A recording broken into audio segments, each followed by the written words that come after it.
So let's keep it up what you have it. Got it.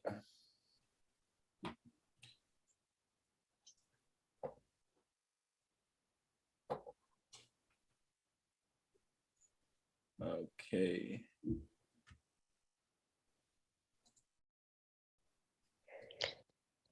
I need to do one more thing.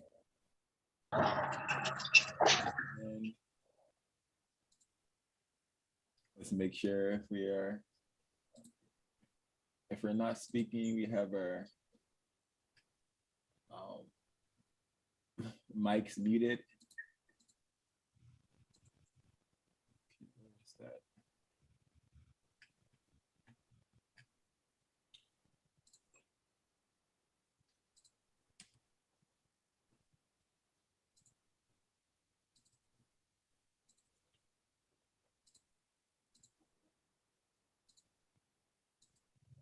Greetings, everyone. Welcome to CRWS, Countering Racism and White Supremacy. We are here with Bree, a non-white person classified as an Asian who was adopted by white people from South Korea.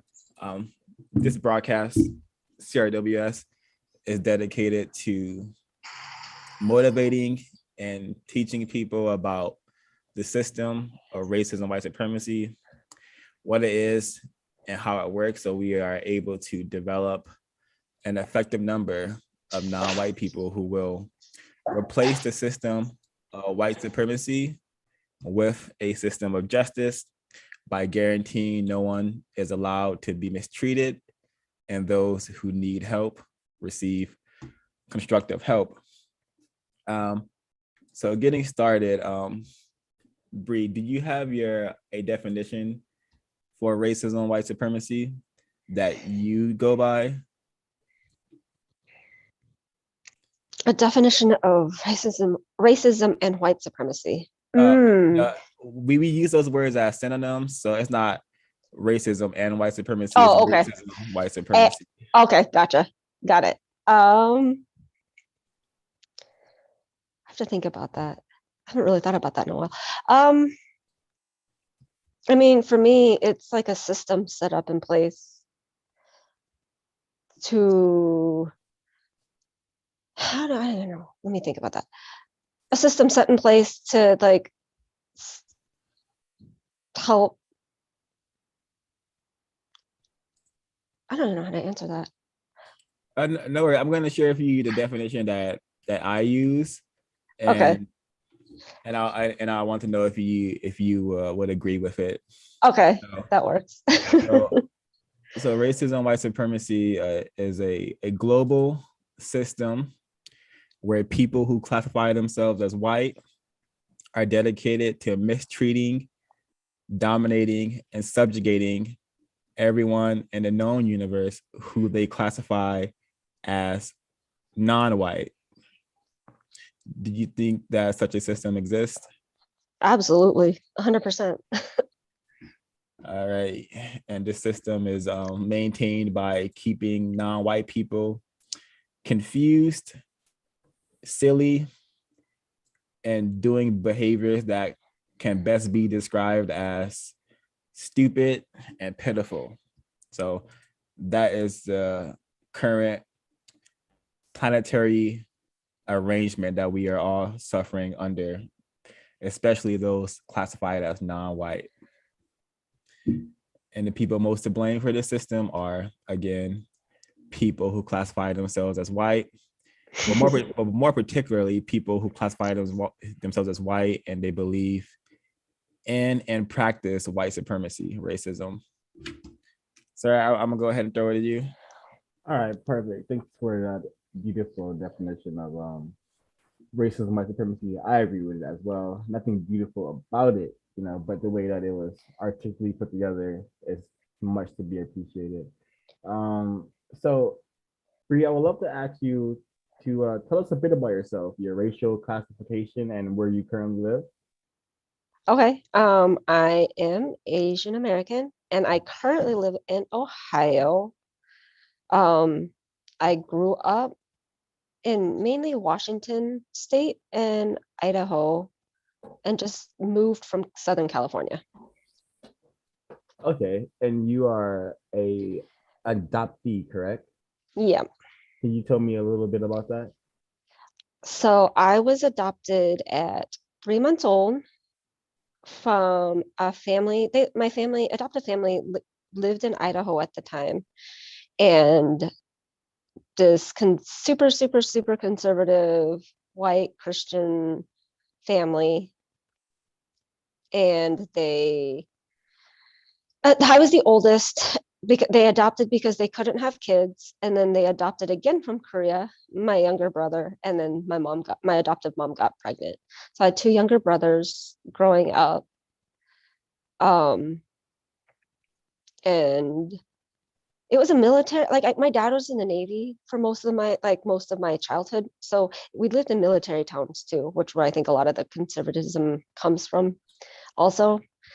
And I just remember just never ever seeing anybody that looked like me, or especially in Idaho, because I spent a lot of my younger childhood in Idaho, and every summer we would go back to Idaho to visit my grandparents and cousins and everything.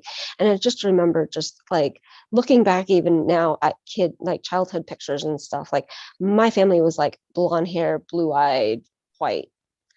And me and my brother were definitely not that. And I remember like even as a young teenager, I asked my mom, like, why did you guys decide on adopting like from Korea?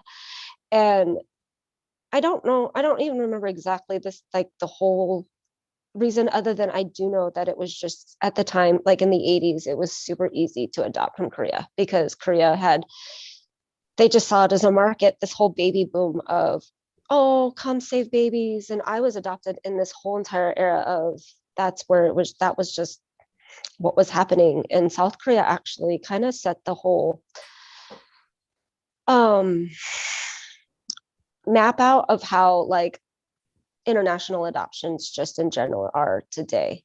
Like they were the ones that kind of said, this is how it is, this is our standard. And over the years it's changed a lot because people are realizing what their standard was so completely immoral and wrong. um the people that started the whole international adoption thing in Korea, South Korea, they were, I think he was either a preacher or he was a missionary from Oregon. And it was right after the war. So there were a lot, Korean War.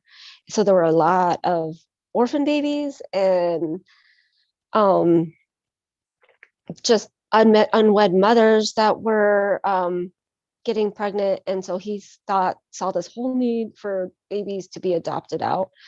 And instead of just trying to find ways to help make sure that the parents were okay and that like they had the resources they need, he literally by the planefuls was loading these all like us as babies, like to send over to the United States and to Europe. Mainly it's like Europe and the United States were the two biggest places. And since the 50s, like 250,000 of us were adopted out of Korea. um that we know of. There was a lot of like other corruption and stuff that kind of happened underhandedly that went on. Um, so it was just like a thing. It was almost like this fad in the 80s to do God's work, save a baby, save this kid of color. Like it was this whole thing. And I don't know if there was some guilt behind it because we as the US should never have been in Korea involved in the Korean War in the first place. And I don't know if there was some guilt that it was like partially our fault that like they left all these children that needed, to be taken care of. Um, and the more I talk to like other adoptees and stuff, especially from Korea, like we have a lot of the same experiences, like as far as who we were adopted by. Basically, if you were white, if you had like you were middle class, and if you had and you were God fearing, you could adopt a baby. Like there was nothing else like that they really looked about when it came to like social working and making sure that they were fit parents or anything like that. Um, so it was a very interesting like the looks I would get when people would be like, who's that? Because they would just expect like my parents would be Asian, and they'd see like two white people. And I think sometimes people are just like really confused by it, especially when I was younger, because I always knew as from like a baby that I was adopted. I think that they knew that they couldn't hide that because clearly like we were looked different than everybody else, black skin, or not black skin, black hair, brown eyes, completely opposite of everybody else, like in our house, like in the household or whatever. But my parents always kind of like framed it as like, oh, you were orphaned, your family didn't want you, or orphaned or just abandoned, your family didn't want you, so we took you in and you're our blessing now. And this whole entire like, we talk about it in the adoption community as like the white savior mentality, especially in like the transracial community. We talk about like, I have like a really close knit group of transracial adoptee friends, and we talk about how this is just the rhetoric that is like kind of propaganda within adoption communities. Like, you should be grateful that you were adopted, and it doesn't matter if your racial identity is like erased or anything like that. And I just remember as a little kid, I would like was interested in my country and finding out more about it. But the only stuff like in the 90s and stuff were like little tiny books in the library, before internet and stuff. And then in 2003, I actually had the opportunity of being able to go back to Korea, which was like a hugely like life-changing experience for me. It was the first time that I've ever been anywhere and just felt like all of a sudden I blended in, which was a weird experience of just like looking around everywhere and everybody looking the same thing as me. Like, and I went with my adoption agency, and I'm glad I did it when I did, because now I probably would have just been hating on my adoption agency my whole entire the whole entire trip. But they funded for us to go over there for 3.5 weeks, and there was half of us were from the States and half of us were from Europe, from France, Norway, and Belgium. And we just all lived together for 3.5 weeks. And so there was a lot of like, we had the one commonality that we were all adopted. My parents didn't want me looking for my birth family. So that was just not in the question. They're like, well, I'll pay for you to go over there, but you can't look for your family. And at that point in time, I was still so brainwashed by them that I was just like, okay, yeah, that's fine. I just want to learn about my culture. But looking back now, as I'm looking for my birth family, I kind of like, why did I even do that? Like, I still should have done it. I was an adult, but I was just still so in their mentality that I just didn't know any better. No, that sort of things happens when you're living with white people. How does the system work from what you've experienced about adoption? Like, can you give some people some insight on what it takes to adopt a child and kind of what the process looks like? I think it's changed. It's changed a lot. Um, so basically, you put in an application saying, hey, we want to adopt. And most of the time, well, like either it's back in the 50s, 60s, or between like the 50s and 80s, it was, you don't even really have to have a reason. It was just like, yeah, sure, we want to like help Korea out, basically, or help these other countries out. Like, it's this whole sob story of like, look at these orphans, these people, these little babies that were little children that were abandoned or whatever. But basically, you have to go through an application process, and I don't even know what everything like is in that paperwork. They do like a in-home study where a social worker comes in and kind of takes a peek at the house. But to me, just from my experience, they don't do a whole lot. Basically, if you like, I think back when I was adopted in the 80s, international adoptions cost were like the price for it was around $20,000.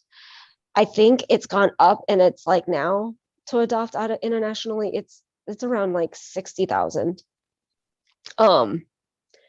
Internationally, in country, it's completely different. Interesting. Yeah. No, I think that's really insightful. It kind of sounds like a way to. It kind of sounds like legal trafficking, if you ask me. It is. It is Yeah. 100% legalized trafficking. Yeah.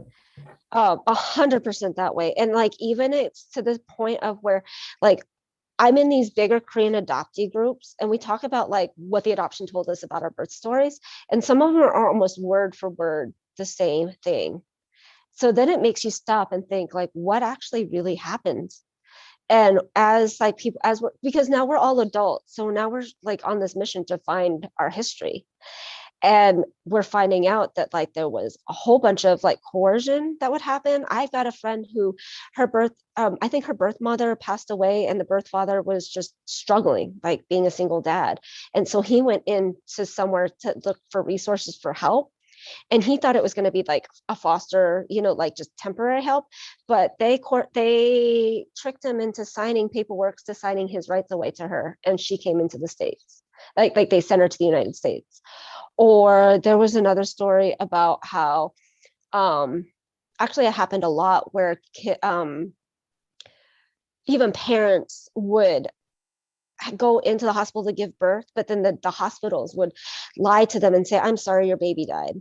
And then they would take the baby and ship them off to some white family in the US or Europe or whatever.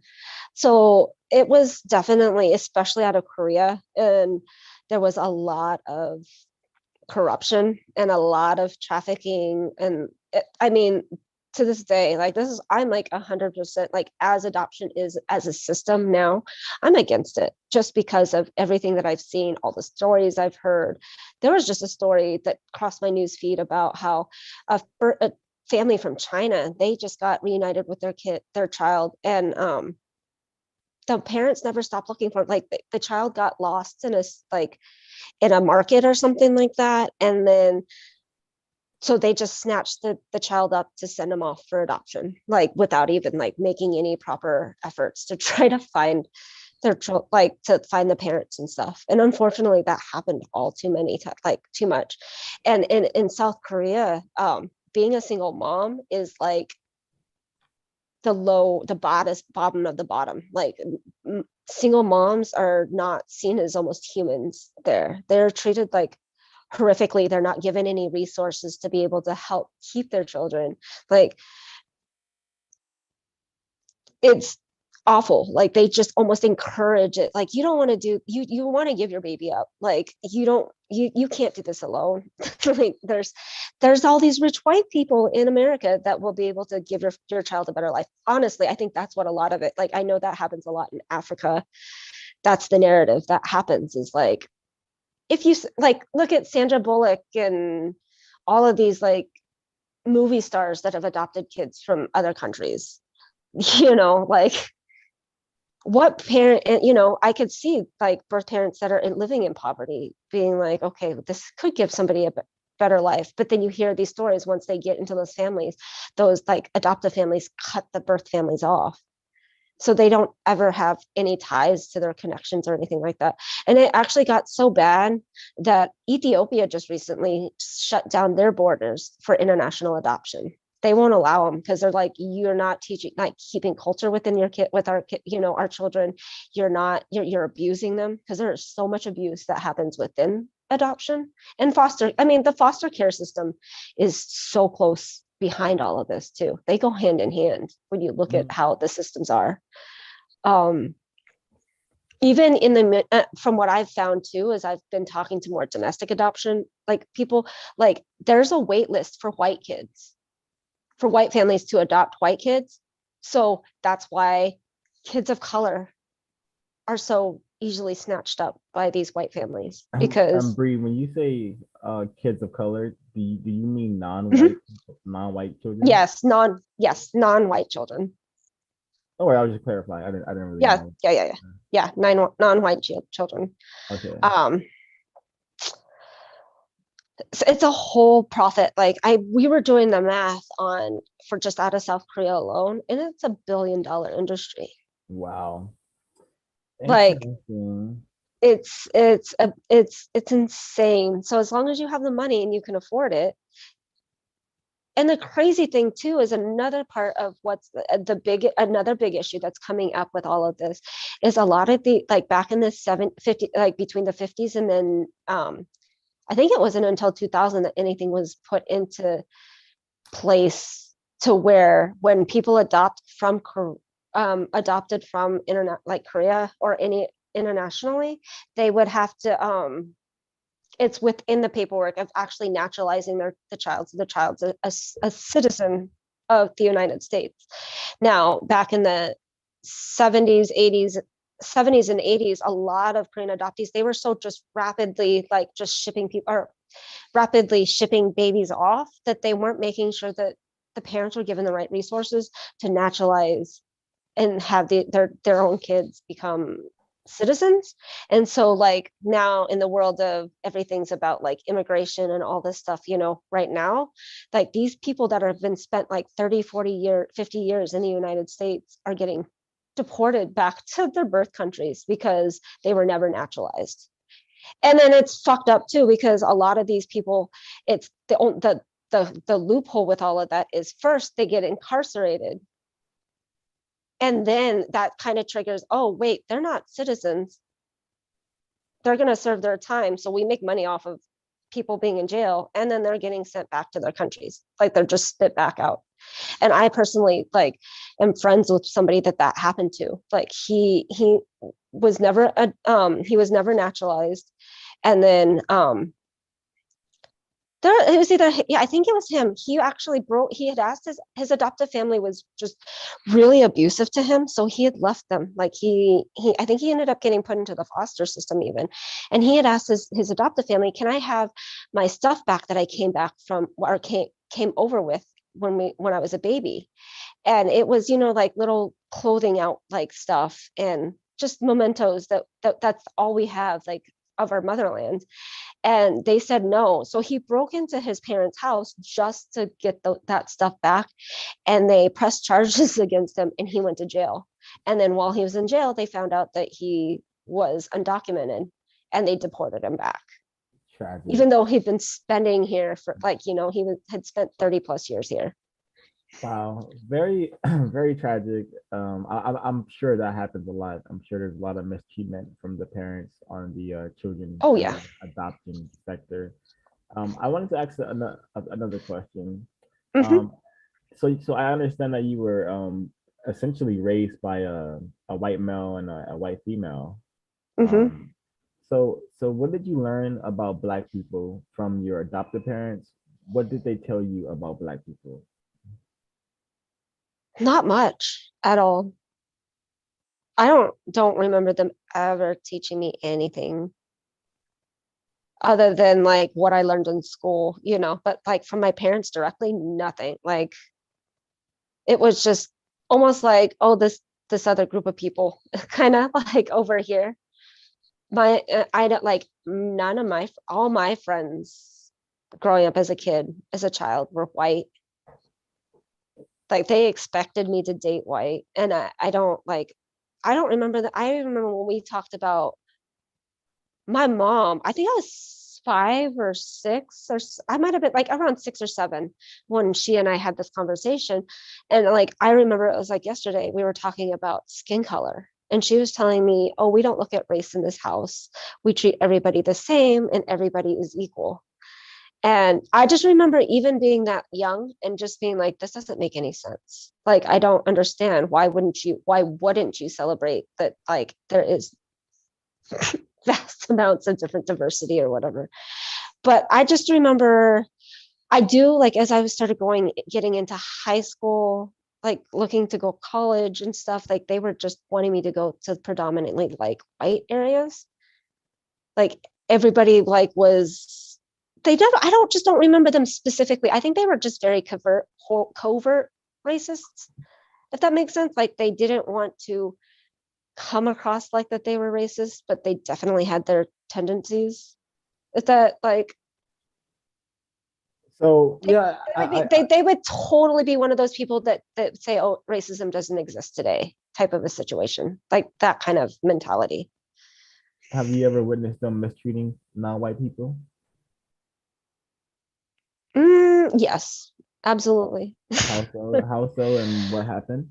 Um, Oh, I guess it's not so mistreating as just the way that they would act. So we lived, when I was in middle school and high school, we lived on this island up in Washington State, and it was a military town. So it was just very, very, very white. But there was a huge Filipino community there because a lot of military people love marrying Filipino women and just bringing them back to the States. So there was quite a few Filipinos there, and I just remember my mom would get so offended. Like she's like, she would get mad at them at the registers and be like, why can't they do math? Why can't they speak English? And like all these like just the little microaggressions. And even my mom would get so offended when I would get spoken to in Tagalog. Like to this day, people like Filipinos think I'm Filipino. And and so people are constantly me asking that and or would speak to me in Tagalog. And my mom's like, no, there's no way. That's so obvious that you're Korean. And like she had like this specific like racism like against Filipinos and for the life and I just like I think just immigrants and international, just immigrants in general, she had a disdain for. Like she was always with that rhetoric of, oh, they're stealing our jobs, they can't, you're in America, why can't you speak English, like all of that type of stuff, really. Mhm. Like it was just like on a day-to-day basis that I would hear her make those like her speaking like that. Mm, very interesting. I definitely suspect both of your parents were practicing racism when they adopted you and when they also raised you as well. And Oh yeah. I think in the society, non-white people have a tendency. Non-white people cannot practice racism, white supremacy, because non-white people don't have the power that's required to actually dominate, abuse, and subjugate. But they do have the power to mistreat other people. And Mm-hmm. due to the existence of the system of racism, white supremacy, a lot of mistreatment has been directed towards people who are classified as non-white, especially Black people.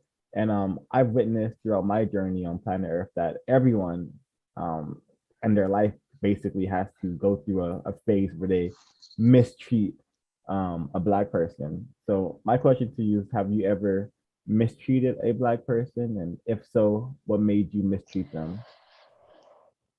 Oh, that's a good question. I don't, I have to think about that. I don't, I'm sure I have. I'm sure that like a lot of the way my parents were with their biases,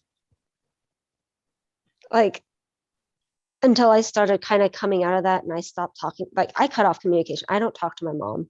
My dad's not alive. So I don't talk to my family for a lot of reasons. But um when it wasn't until I got divorced and I was moved to California that I kind of started understanding a lot of more of that, and I realized that there was a lot of stuff that they kind of just ingrained in me, um like just like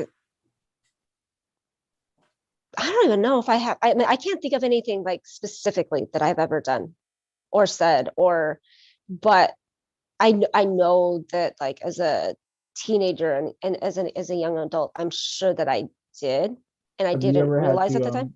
have you ever felt the need to apologize to a Black person for something that you did? And if so, can you tell us about that experience? Mm, I don't know if I really ever have. I don't remember ever having to or felt feeling the need to no, I don't know. I mean, if you don't know, that's totally fine. This is a very confusing system we live in, and Yeah, it creates confusion. And yeah, I suspect that the moment it's in there, it's in your brain computer somewhere. Maybe yeah. it'll come out a little bit later, but It Can do might. you I have, ask a do Yeah. you have, question?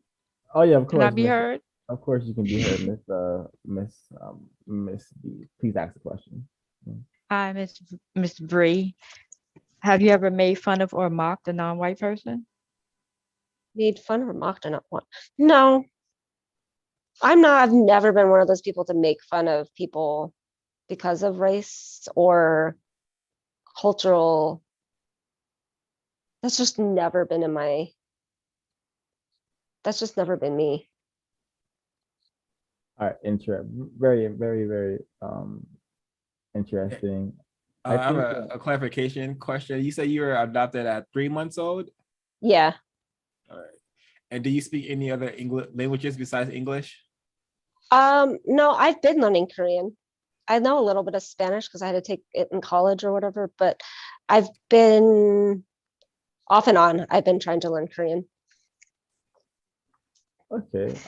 My next question is, I know you can't speak on the entire Asian community, but I think it's a good question to ask because I do know as a member of the so-called Asian race. Keep in mind, we didn't create these words; they were created and given to us by people who classify us as non-white, and they've classified the people who are supposedly yellow as Asian. And I don't make these classifications. I just am reading Oh yeah. what I've been told basically by the folks in charge, aka white people. What do Asians think of black people? You know? Oh, it's interesting because I do see a whole lot of anti-blackness within the Asian community. I don't have a lot of Asian friends that are not adopted. If that, I don't know if that's a weird thing or not. Like I have, as I've gotten older, I've made more Asian friends, but um, but in the Asian adoptee spaces, I have to like step myself, like I can't be a part of it, like the bigger groups because of that there is so much anti-blackness, and I'm constantly having to check it. Like I'm having to check it with other people, or I have other like Asian friends that Could we. you give us a moment or experience, like concrete information? Oh, Like like like even like some of the stuff, like even with like police brutality and the protests and everything that have been going on. Like every time that like something pops up like that, there's a lot of stuff that just permeates through such as it, what such is as what just people just very, it's like especially in the adoptee community, it is just like, oh well, like just excuses like, well, they shouldn't have been doing this, or um I'm one of those people that have like I've over the years I've become like just very against police officers, and I'm one of those that will say all cops are bad, and then like the amount of pushback that I get back, and then even talking about like the system within like law enforcement and stuff and where it's wrong. I don't know, I can't, I'm trying to think of like one specific thing that I've seen just recently. I don't know, it's just always like ever ongoing, I feel, because I'm always like me and another Korean adoptee I'm really close with, like we're always complaining about these big groups or and talking about, or like for example, like we've been talking like all with this COVID stuff, and all of a sudden all these like the Asians are experiencing all this Asian hate and everything. right? And um in my head I'm like, okay, so now you guys actually can empathize with the Black community and what they've been going through for like all for so much longer than we have. And this is just a fraction, like this is just like a teeny tiny like dose of what like the Black community has been going through, like all the for so long. And just the amount of like shutdown that I will see, like, well, it's not the same thing, or just justifications, or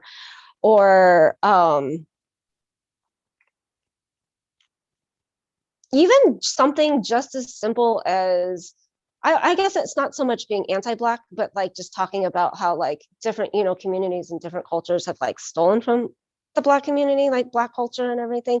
And like K-pop, like has so totally like stolen from Black culture. And nobody wants to talk about that. Like it's acceptable and it's okay. Oh, it's okay. Like it's cute. It's whatever.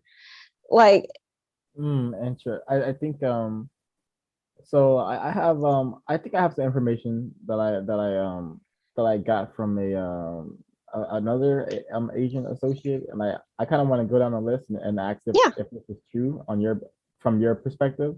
Yeah. Of course this is not all, but is it safe to say that Asians have been trained in a way to fear Black people? Absolutely.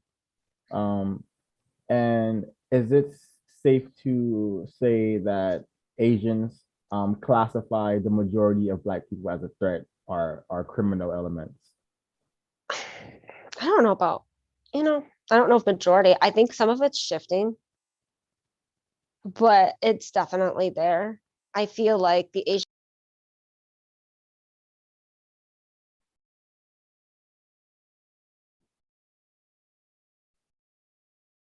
Did we lose? Um, did we lose Bree? Yes. Oh, I hope she comes back. Yeah. Really interesting so far. I Yeah, just like to point out and to have everyone an understanding that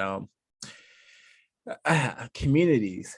I know of one community, the white community, but I don't know if any other racial classifications have communities where they're able to protect themselves and defend against racism, white supremacy. I don't know if so-called China is a place that is safe from the terror of racism, white supremacy. So it's very, very, very interesting interview so far. I do hope she finds their way back in.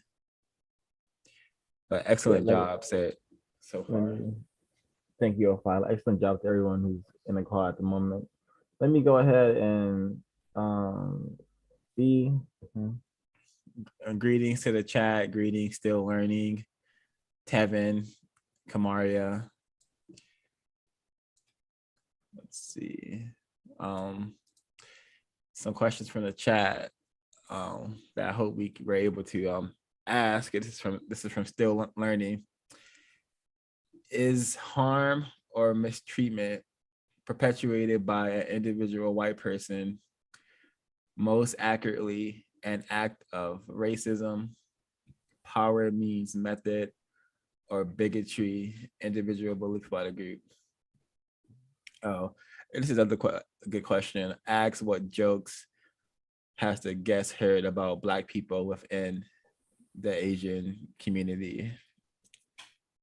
So I do hope we can get it back on. I'll bet in. I probably should have put some of those questions closer to the back. I'm kind of fear that technological issues may arise. Let's see. I'm thinking that their connection is kind of went out. I'm hoping that's the case. But yeah, I think it's been very constructive so far. I don't know much about adoption or anything of that nature, so I think it's good to learn about just as many things as possible, because all things are inherently, connected to the system of racism, white supremacy. Every aspect of our life has an element that's either guided or completely dominated by racism, white supremacy. Back to my question about if the majority of Asians fear Black people. I don't think it's realistic for me to say that it's not true, because I know the majority of the people, Asians that I do interact with, have really weird thoughts about me, and for the most part stay away, and it's like I have a do not touch label on my forehead. So, and if they're watching television and reading Western books, then the programming that they get about Black people was going to be these people are beasts and criminals, and that's why when Asian hate arises and Black hate arises, meaning when Black people are mistreated, people aren't saying, "Oh my God, it's so tragic." It's like, what do you expect? There are a bunch of criminals. That is the mentality that exists around Black people, especially Black males, and I don't see it shifting anytime soon until we get the our numbers up uh, in the millions, hopefully, in the near future. But yeah, very constructive. I really do hope she pops back in. Um, let's see. I mean, that was only my Yeah, I would suspect that the white identification within the collective known as Asians is very, very high. They in order to be so-called successful, you have to bend to the system of white supremacy, and what that means is that you have to develop a mentality that, hey, these black people, they're no good. You know, we gotta when you see them, you should be afraid. You should clench that purse. You should go the other way. You should be afraid of these dark black creatures. And especially in the area of the world known as South Korea, they're really ramping up that sort of imagery, like Hellbound, that so-called #1 show right now on I don't watch Netflix. that. Oh, yeah. welcome Uh, back, Ree. Welcome back. I know I got disconnected. Sorry. No worries. We figured that happened. No problem at all. But oh 05, please continue.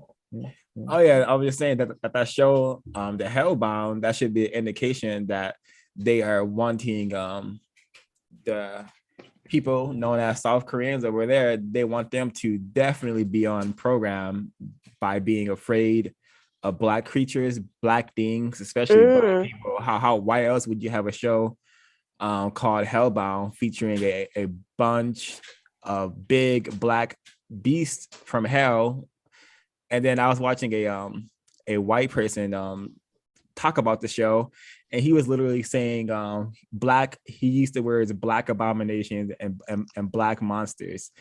And I'm like, yep. Oh my God. Yeah, when referring to the creatures and the film. But if a person has been trained by the system of white supremacy and their brain computer, that they're conscious or subconscious, that they're getting messages that, hey, yeah, black people are just like these creatures here. We should be afraid of black people just like we are in this TV show, because you associate with black people, you're gonna end up in hell or some sort of suffering.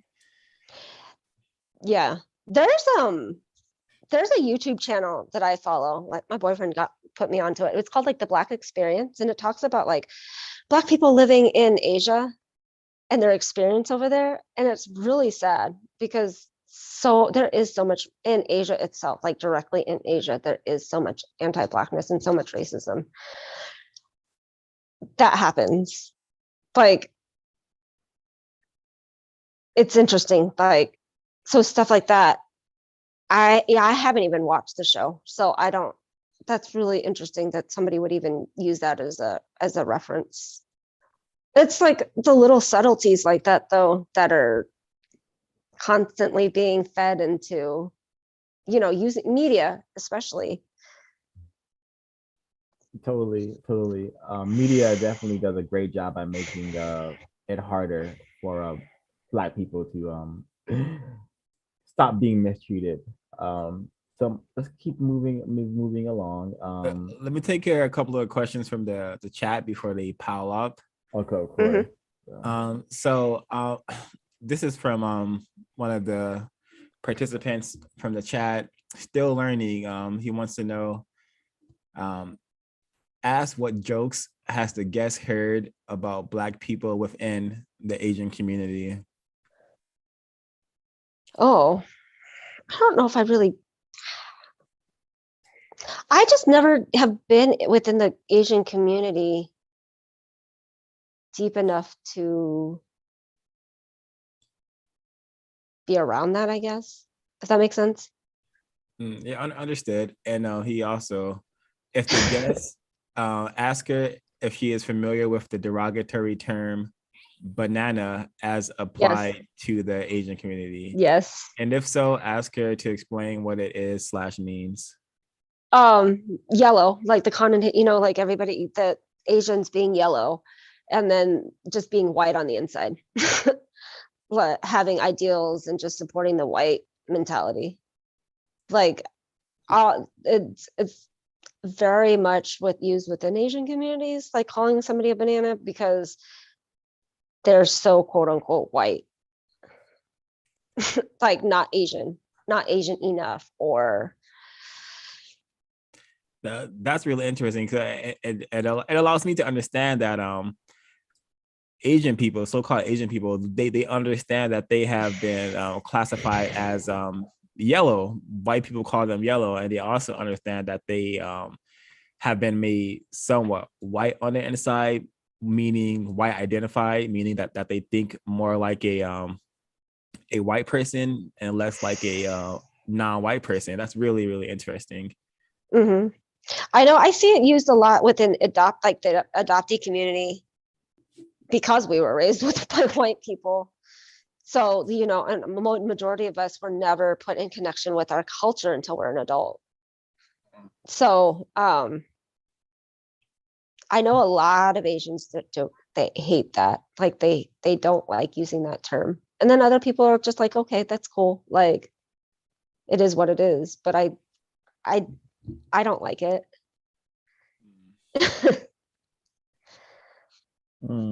Oh, five, do you have more? Oh yeah, yeah. This is coming from my list, not the chat any longer. Did your parents give you a religion? Bree? Yes. Yeah. Please, Yeah. please elaborate. I was raised in a Pentecostal, like just white, super like Christian home. Like everything was a sin, you know, being gay was a sin. Like it was very extreme. Like looking back, it was almost cultish with the way that the church was that I was raised in. It's kind of scary looking back at how I was. I'm not like affiliated with any. I kind of like it traumatized me so much that I just kind of took a huge step back and have never looked back. Kind of.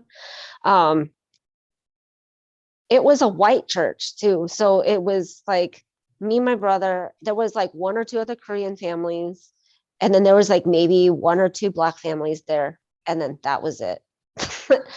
um, and I remember when we first started even going to that church, there was this one Korean family, like mom was Korean, like straight, like a first generation immigrant, um, who was married to a white man.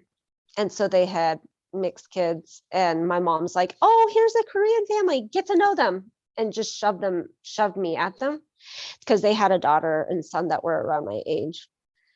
And it just happened that she and I got along, like the daughter and I got along, and we were friends through high school and everything. But the church was just so like the indoctrination. Like it was even like they were the type of indoctrination of like, hey, do God's work, go be a missionary. Like even Can I it ask got you to the you sparked a question in my mind that I wanted to get out there yeah. while you're on the topic.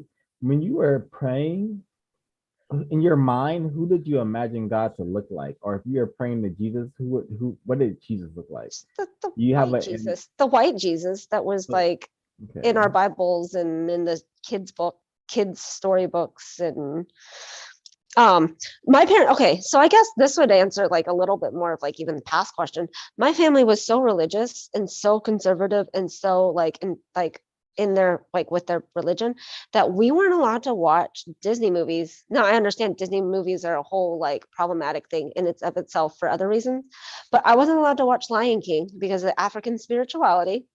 I wasn't watch I wasn't allowed to watch Pocahontas because of Native American spirituality. Like if it had anything to like outside of like church Bible, like white Christianity, I wasn't allowed to, like it was all from the devil and it was a sin. Um And do you have any idea of what the devil looks like? a what? Of what the devil looks like. When you were a kid, what did you imagine the devil looking like? Hmm, Or Satan or however he's classified as in your religion. I guess he was, I don't, I guess my church always like pictured him as like this, I don't know, like, I don't know if he was even a race, like he was just a creature, like, like, yeah, more like some fantasy creature than like an actual like person. And his flesh was his flesh color ever depicted as being red or colored in any shape or form? Red, yeah, definitely like red. Okay. I want to just express that I believe that Satan, like that word Satan, just means dark black. So I really do believe that the source of that word is black. And I do Interesting. believe that when religious people are casting out the devil, they are casting out black people from existence or attempting to do so. Hence the existence of racism, white supremacy, and hence the Right. existence of the genocide that's happening at the moment. Thank you so much for answering the question about religion. I think that was really interesting information. I never had even heard that word. Would you say you were fanatic? Something I can't even pronounce. Pentecostal, like Pentecostal. Yeah, I don't know. Pentecostal, like Yeah. they believe that like and the speaking of tongues and all of that stuff. Oh, okay. It was like Okay. looking back, it was so like we went to camp during the summer, like my grandparents' camp in Idaho. And I just remember just being like, what is this? Like everybody was expected to speak in tongues. Everybody's expected to get baptized. It was almost this like peer pressure. And it not just even being a, I want to do this because it's my own thing type of a situation. Right, right, right. I mean, and it was that church was like so close minded that like when the associate pastor's daughter got pregnant, they made her step down. When my friend got pregnant as a teenager, they made her get up in front of the youth group and apologize for sinning against everybody. When my friend came out, she got kicked out of the church, and then her parents' family got kicked out of the church for still supporting her for being LGBT. Like it was ridiculous the amount of just toxicity that was within it. And then, Mm. but then at the same time, they were like, oh, let's go spread the gospel to all these foreign countries, like shoving their own white religion down non-white throats. Like there's just their ideals were the only way to go. Interesting. That's a good segue actually. There's a few more questions in Oh, regards to black people. And mhm. this is something we ask all our guests. Um and what is well, I ask all my the guests basically if I'm doing the questioning. It's a question I think is very important. As a because this is a question, this is a problem that I would like to be solved. As a Mhm. person living inside a black male's body, well, as a life force living inside a black male's body, I would love to know what is your immediate response when you're like walking down the street and you see a black person? Because when I'm existing, walking down the street, or going to school or doing whatever I'm doing, the response to myself is usually danger, danger, meaning that people hide their bags, people double Mm. check their pockets, people look away, cross the street. Or if I am approached, it's usually to like ask, hey, do you know where the weed is? Do you know where the drugs are? So I'm not really ever approached in a respectable manner. I've even Yeah. had I've even been standing outside my own school, and I've had people of all races. But the two people I'm talking about in question right now are both classified as Asian, and they will be from the area known as China. And Mhm. I've had moments where they come up to me and say, "Are you smoking weed?" And when I'm not even Oh smoking my weed, God. I'm breathing out, I'm breathing air, and the air is my Cold. breath is cold. Yes. So so I would like to know your immediate response, and to see if we could try to see how you respond to black people, if it's on the same line, and if it has been in the past, what kind of triggers that? Because I would I suspect that it's the global system of racism, white it supremacy. absolutely is. I was gonna say, Yeah. as a young person, Yeah. like younger, I'm 38.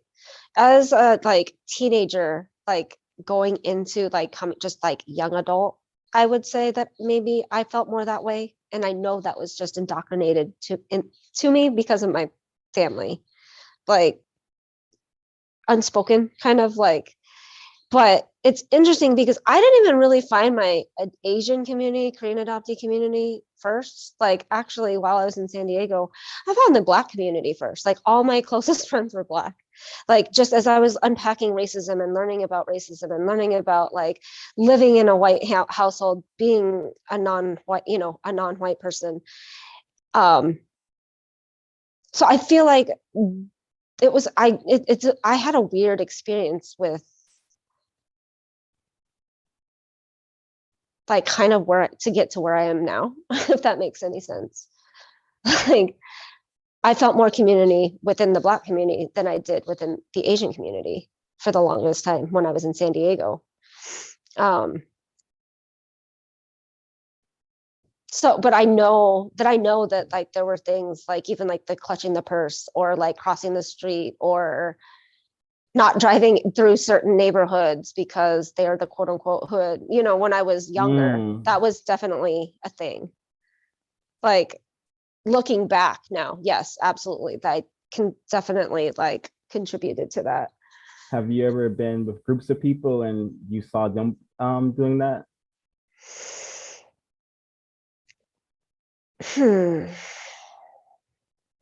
And just to clarify, this happens to me from non-white people and white people. Oh yeah. No, I know it does.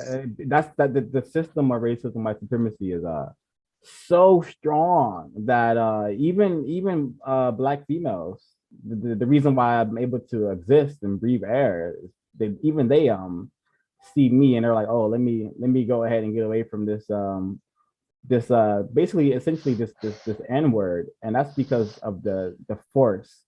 Racism, white supremacy is very powerful in all areas of people activity, and Oh yeah. anyone who's watching the idiot box is highly susceptible to mistreating and being afraid of the monstrosity that white supremacy has created.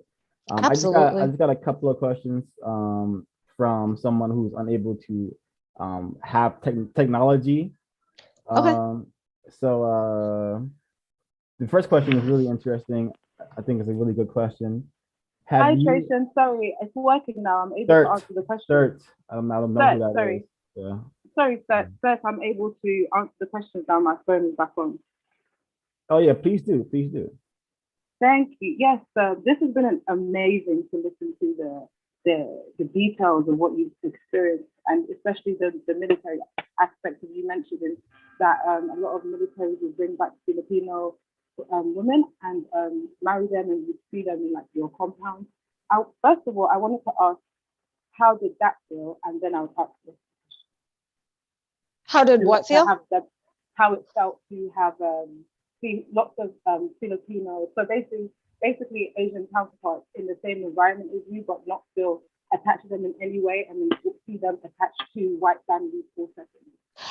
I still struggle with that on a daily basis of just feeling like almost not feeling like I belong in a sense, because not being raised in an Asian household or not being raised by my old, Korean family.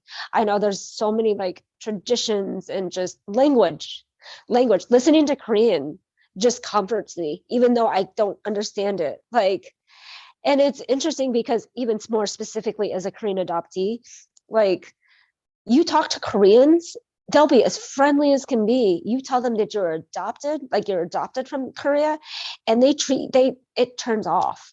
They get distant, and it's like they're guilty because they know that that there was this huge unspoken like burden, like nobody wants to talk about. But it's almost they would treat me better if I was just Korean American and had never learned my language. And it's like always been this balance of just finding a place to just where I felt like I belonged, which is where I think, I mean, like just as adoption in general is just so traumatic, being separated from your parents in the first place. But then like there's the whole cultural identity. Over the last like 4 or 5 years, I've really like dove into my culture and trying to learn more, like learn about the holidays, Like even as a kid, like celebrating Christmas and Thanksgiving and Easter just didn't sit with me. Like, and I never understood why. And I always thought I was just a weird person for not enjoying these American, like white American holidays. And as now I get it and understand why. Like, so it's been a struggle, and this whole balance of everything, of just trying to feel like I belong somewhere, because I like, even I live in a very, like, I live in Columbus, and it's a super white community, like it's super, super white. But there is a decent sized Black community that's here, but it's still small. And I'm a photographer. I work for JC Penney's, and then I do my own freelance stuff. But at the studio, maybe about 75% of our clientele are Black. And every once in a while, we'll get an Asian come in, like an Asian family come in, or a Korean family. Like there's been a couple Korean families that have come in. And it's just like, I get excited because I get a photograph, like somebody that looks like me. And then I think it's because up until just this holiday season, almost our whole entire staff for both studios were like majority white. Like for the longest time, I was the only non-white person there. And it always makes me wonder, what are these non-white families that are coming in? Like, what's going through their heads is all these different white people are the ones photographing them. Like, but like, I get so, like, so there was just a recent like Korean Thanksgiving. One of my friends here who is partial Korean and her husband's Korean, like invited me over for a holiday. And it's like, that was that, like in those little teeny tiny moments, I actually feel like all of a sudden, like I belong somewhere. And even going into like my first time ever, my experience of even going into an Asian market was in Southern California. And one of my college friends who's Asian also, she's like, what, you've never been into an Asian market before? So she took me into an Asian grocery store, and like I got all emotional and like wanted to cry and all this different stuff. And like I was just like in awe that all of this stuff, like even like the hair care and like everything, like there's people that look like me on those on the boxes of the hair dye and on the makeup. And it's because I never had that as a mirror growing up. So like it's a constant, like this, even to this day, is like this, like trying to find where I belong and like knowing who I am as a person too. Like it took a lot of time for me to be like, even be proud that I was like Korean, amazing, like an Asian American. And I even like during COVID, like there were times where I think had experienced some like a couple instances where I was just treated differently. And like it made me second guess. I was like, is it because of like the COVID stuff and everybody's just blaming all Asians on it? Or was it just, am I like being hyper, like overly sensitive to this stuff too? But and it's been weird being here in a city where there aren't very many Asians at all, and definitely like not very many Koreans. Like I think there's like under 2,000 Koreans that live in Columbus, and they hide and they keep to their own. And like I get eager because I want to be like around my people, but at the same time, like I also know that like I'm not 100% accepted in a lot of these spaces. So I don't. Did that answer? Well, I'll say thank you for attempting to best answer the question to your best of your ability. What I got from it was a sense of feeling disconnected yet feeling connected. What I do resonate with highly is hearing your language, even though you can't understand it, and that having some form of peace. Mm. But Yeah. my next question, which is, so my next question is there at any point that you have felt superior to your counter-Asian parts for being raised by white people? And by just to further unpack that question so you can help you answer that, is being raised by white parents would mean maybe a certain level of etiquette, maybe a certain level of education, or maybe a certain level of European education or cultural capital. So my question is, at any point have you felt superior to your other Asian counterparts who have been raised by Asian families versus you being raised by white Americans? I don't know if I don't know if I've ever felt superior. I've always known that, like, I mean, not always known, but like once I started learning about what privilege was and race and intersectionality, like all this different stuff, I kind of realized that was when the lights came on. And I was like, I was just raised in a super privileged household. Like my parents did, my dad was in the military for most of the time that I was a child, but I don't remember, like, we weren't like well off. But my mom, I mean, we were doing well enough that my mom could stay home and raise us. And then my grandparents, they were the ones that had the money. Like they owned multiple farms in Idaho, like working sustainable farms. Like they would sell their vegetables to other countries and stuff like that. And I didn't realize like everything that I did as a child, or even like the opportunities that like me being able to take flute music or flute classes, being in an orchestra, taking piano and voice, and being able to go to a private school, being able to do like all this, like going on all these different trips and all this different stuff, even being able to go to Korea, being able to afford to be able to go to Korea, we're just all very like under that white privilege bubble. So like, I feel like, but I don't know that I ever felt superior to other Asians at all. Like if anything, like even like the girlfriends that I had that were like Asian, they came from even more privileged households in a sense, like because of like what her white father did as a, you know, as a living or whatever. And my parent, like my adoptive family was pretty, like my parents were very frugal with their money and they were just always on a budget and always, they made us learn to like appreciate things a little bit more. But I didn't realize, like, so for me as a kid growing up, I thought that we just didn't have a lot of money. Now looking back, I realized that that wasn't the case and that we were given a lot of opportunities that the majority of like a lot of people wouldn't have ever been given the opportunity to do. Yeah. Thank you. Next question. Have at any point have you ever felt like you needed to protect your younger adopted Korean brother from your parents' mentality, behavior, or action? My youngest brother, no, because one, he was their biological child and he was the miracle baby per se, because they didn't think they could get pregnant. Sorry to interrupt. I meant the adopted brother who's also Korean. Yeah, my adoptive brother, my middle brother was adopted from Korea as well. But it was interesting because my parents were very, now I know they were just very like psychologically abusive.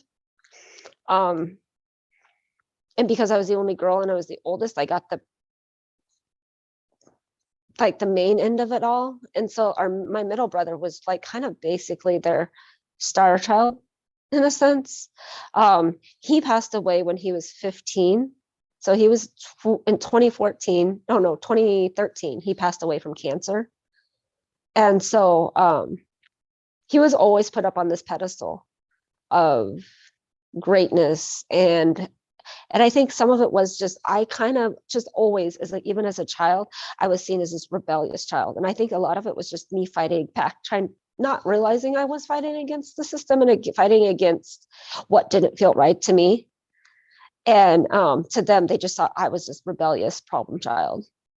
And for him, he just kind of, it was easier for him to go with the flow. He wanted to be in the military. He wanted to be a pilot. He, you know, like he wasn't interested in Korea. He wasn't interested in finding his birth family. Like, so he just was very go with the flow and I was not.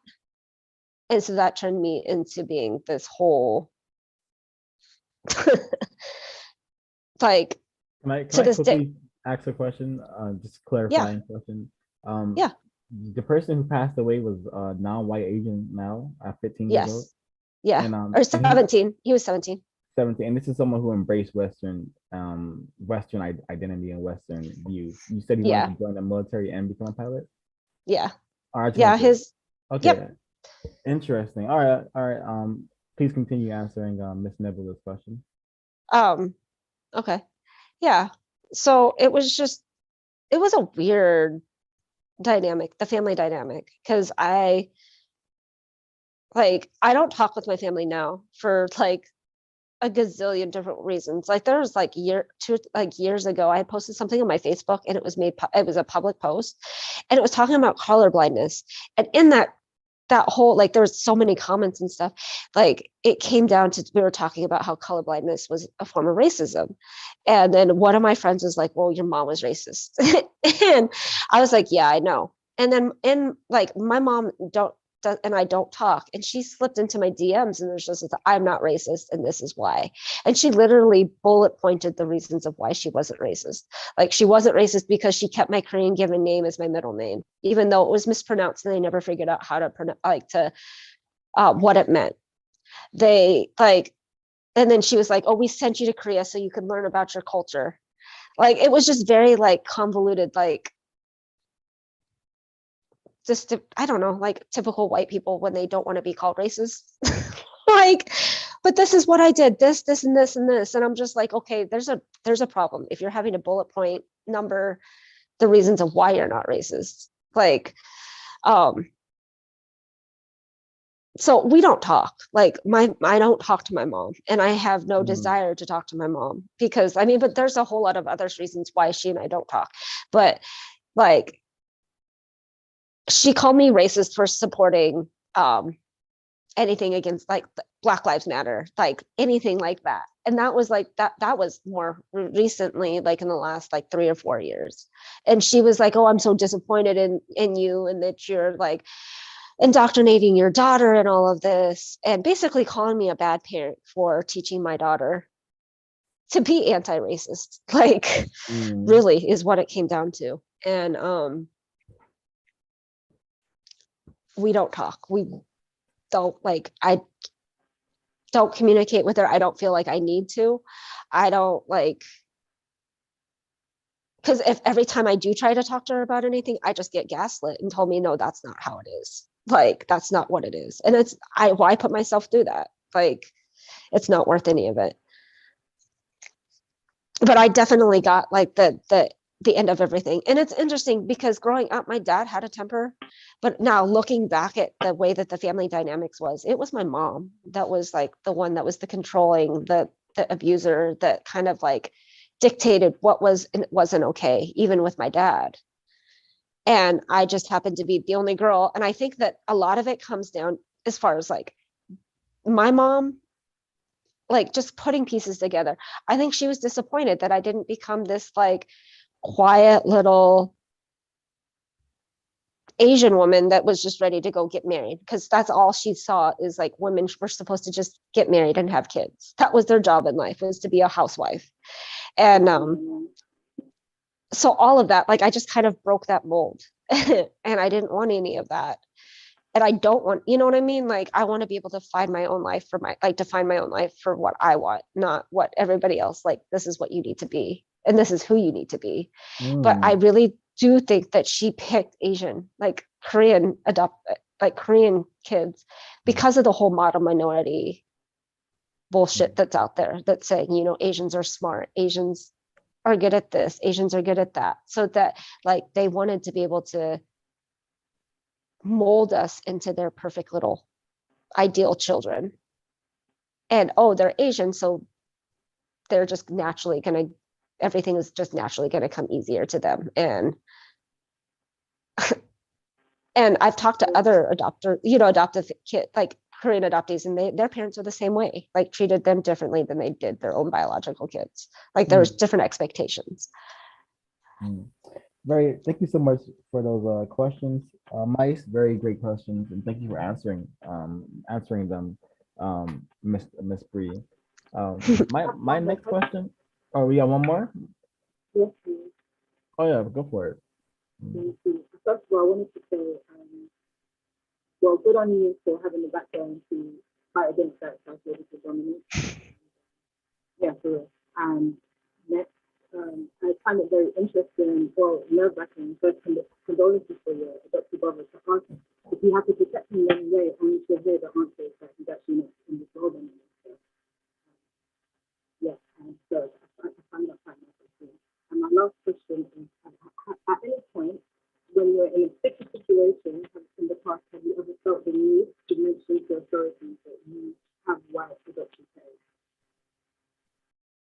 Can you repeat that again? Yeah, I actually, sir, I think you should repeat the question because I'm having a very hard time understanding Yeah. Nebula's mic. So am I.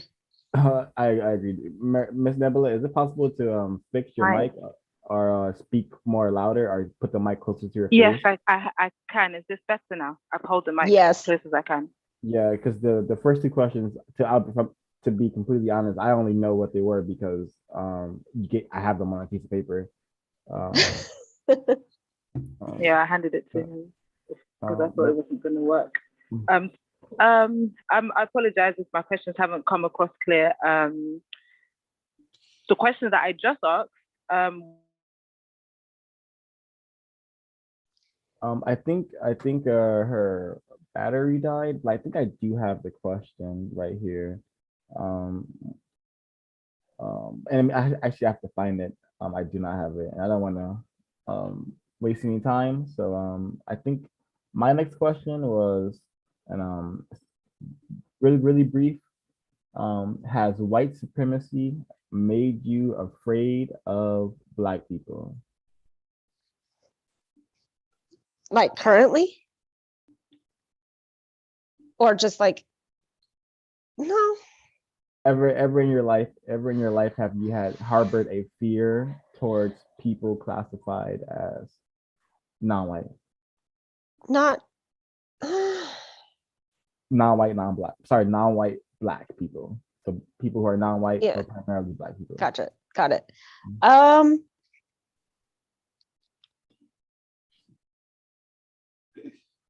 I don't know. Like, not that I can think of, but I don't know. Not to say that there wasn't a time that like maybe there were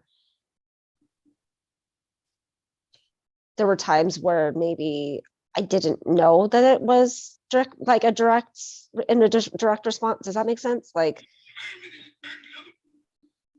I don't know how to explain it. Like, I'm maybe that it was there, but I didn't know, like in my head thinking, okay, this is because they are Black, if that makes sense, or because of XYZ.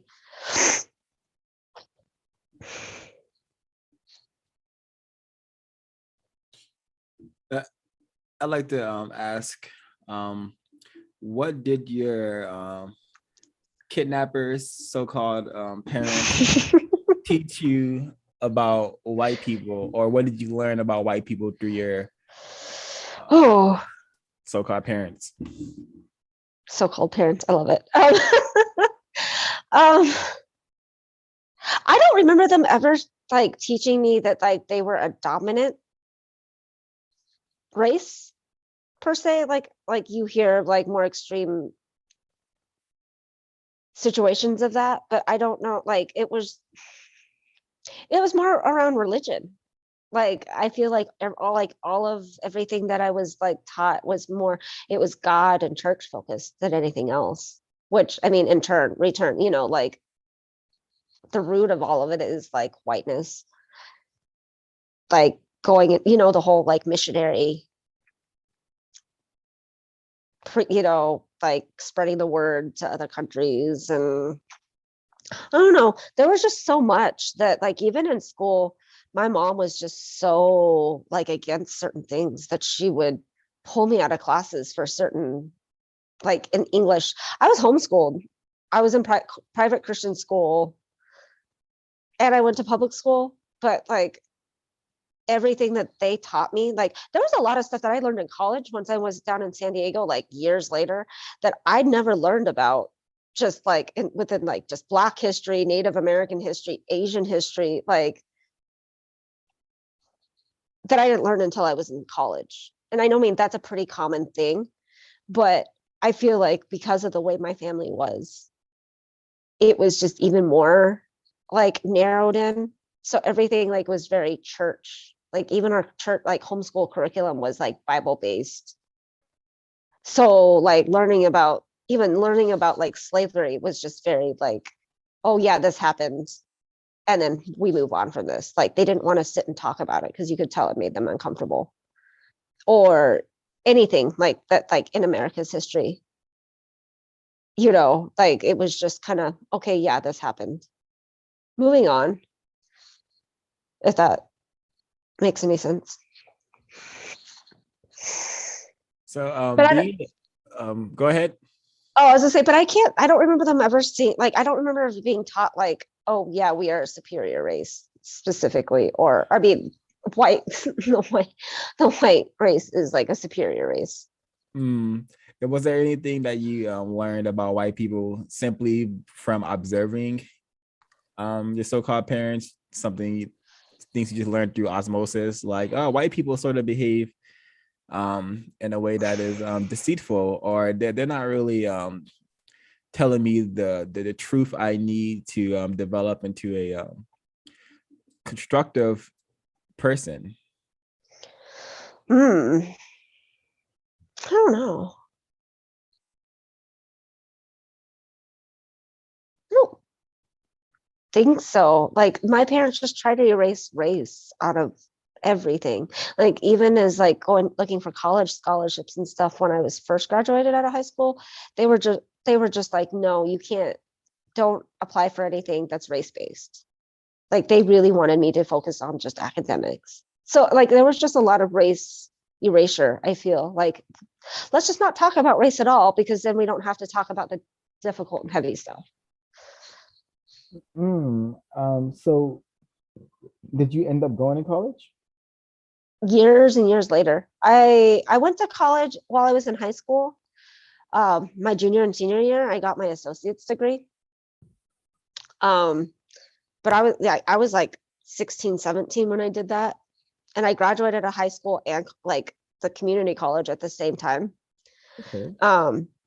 And then I was so burnt out of college, and then stuff with my brother happened, and then I got married and divorced, that I didn't even like, and it wasn't until after I got divorced that I went back to college. And that was when I moved from Washington and moved down to San Diego. And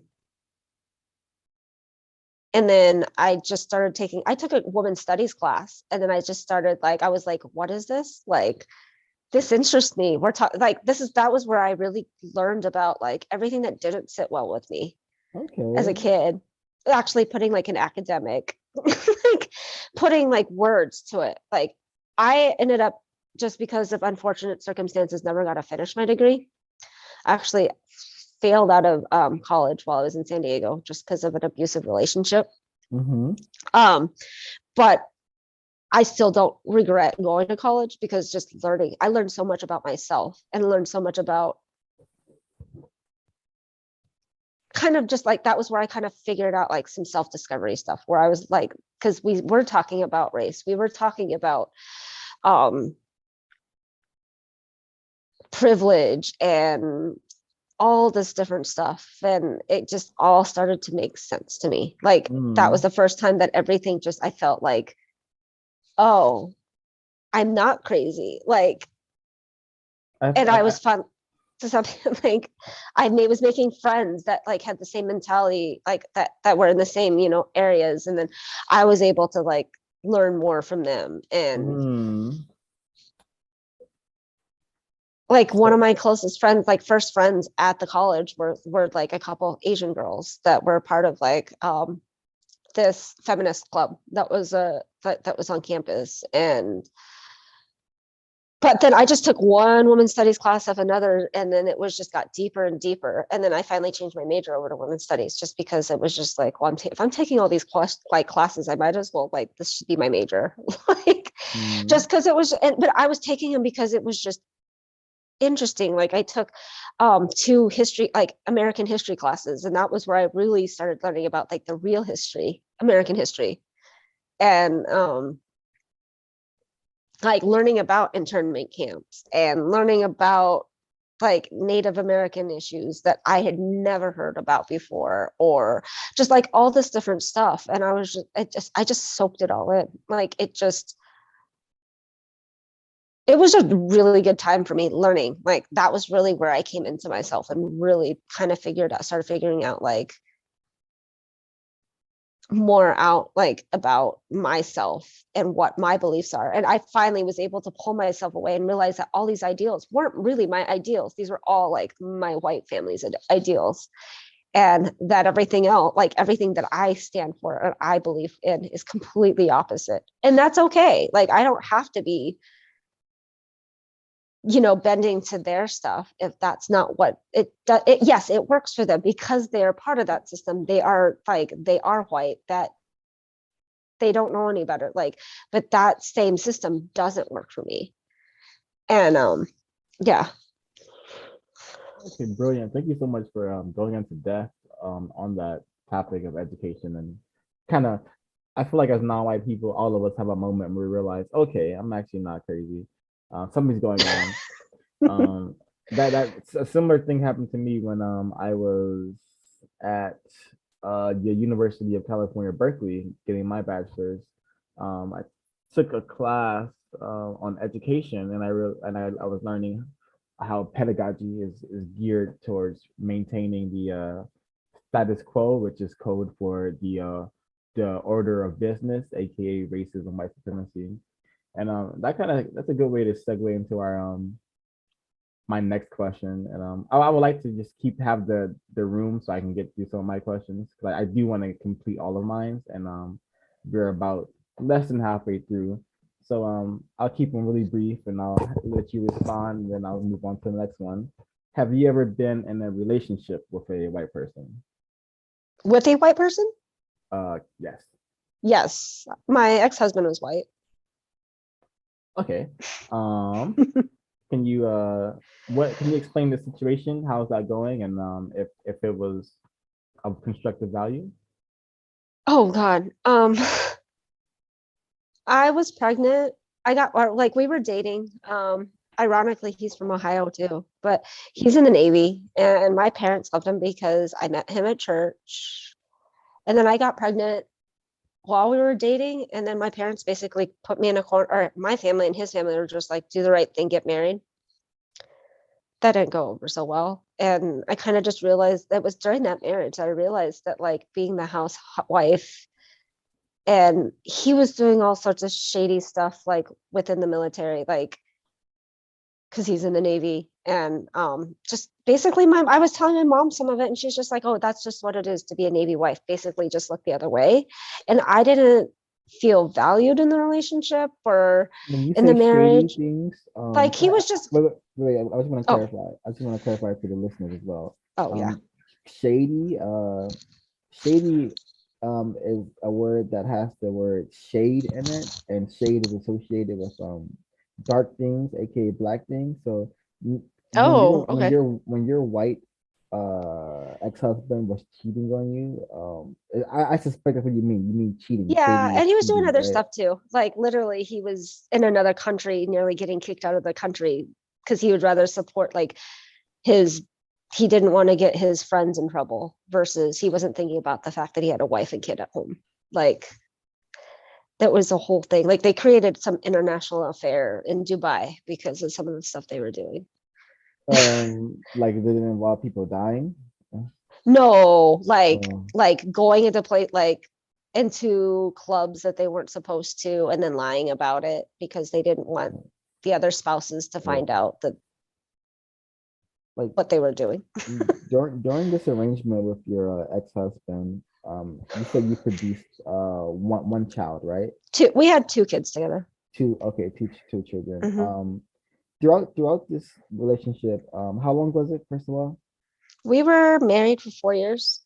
Okay, and were you ever abused? I'm gonna go one by one. Were you ever abused mentally?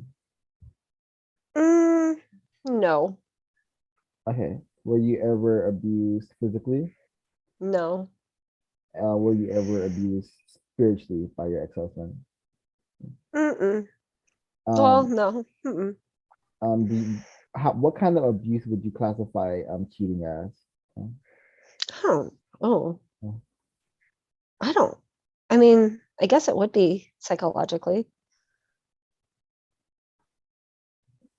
And there was not a point where you were ever physically assaulted by your ex-husband. No, towards the end, when I told him I wanted, like, he was on deployment and he came back.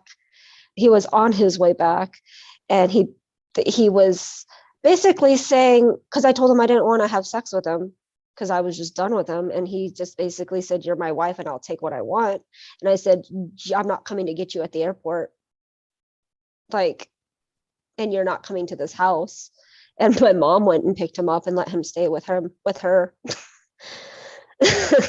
because I wasn't going to put myself into that type of a situation to where, but I apparently will, my mom thought that was okay. I don't know. Like, I would like to acknowledge a level of self-respect in that decision.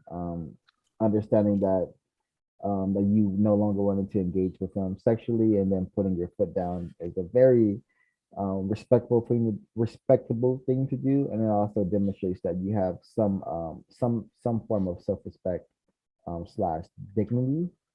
Um, mhm. my next question is this could be any white person. Have you ever been mistreated by a white person? Please describe in detail. Uh, uh and yeah. Well, mistreated how?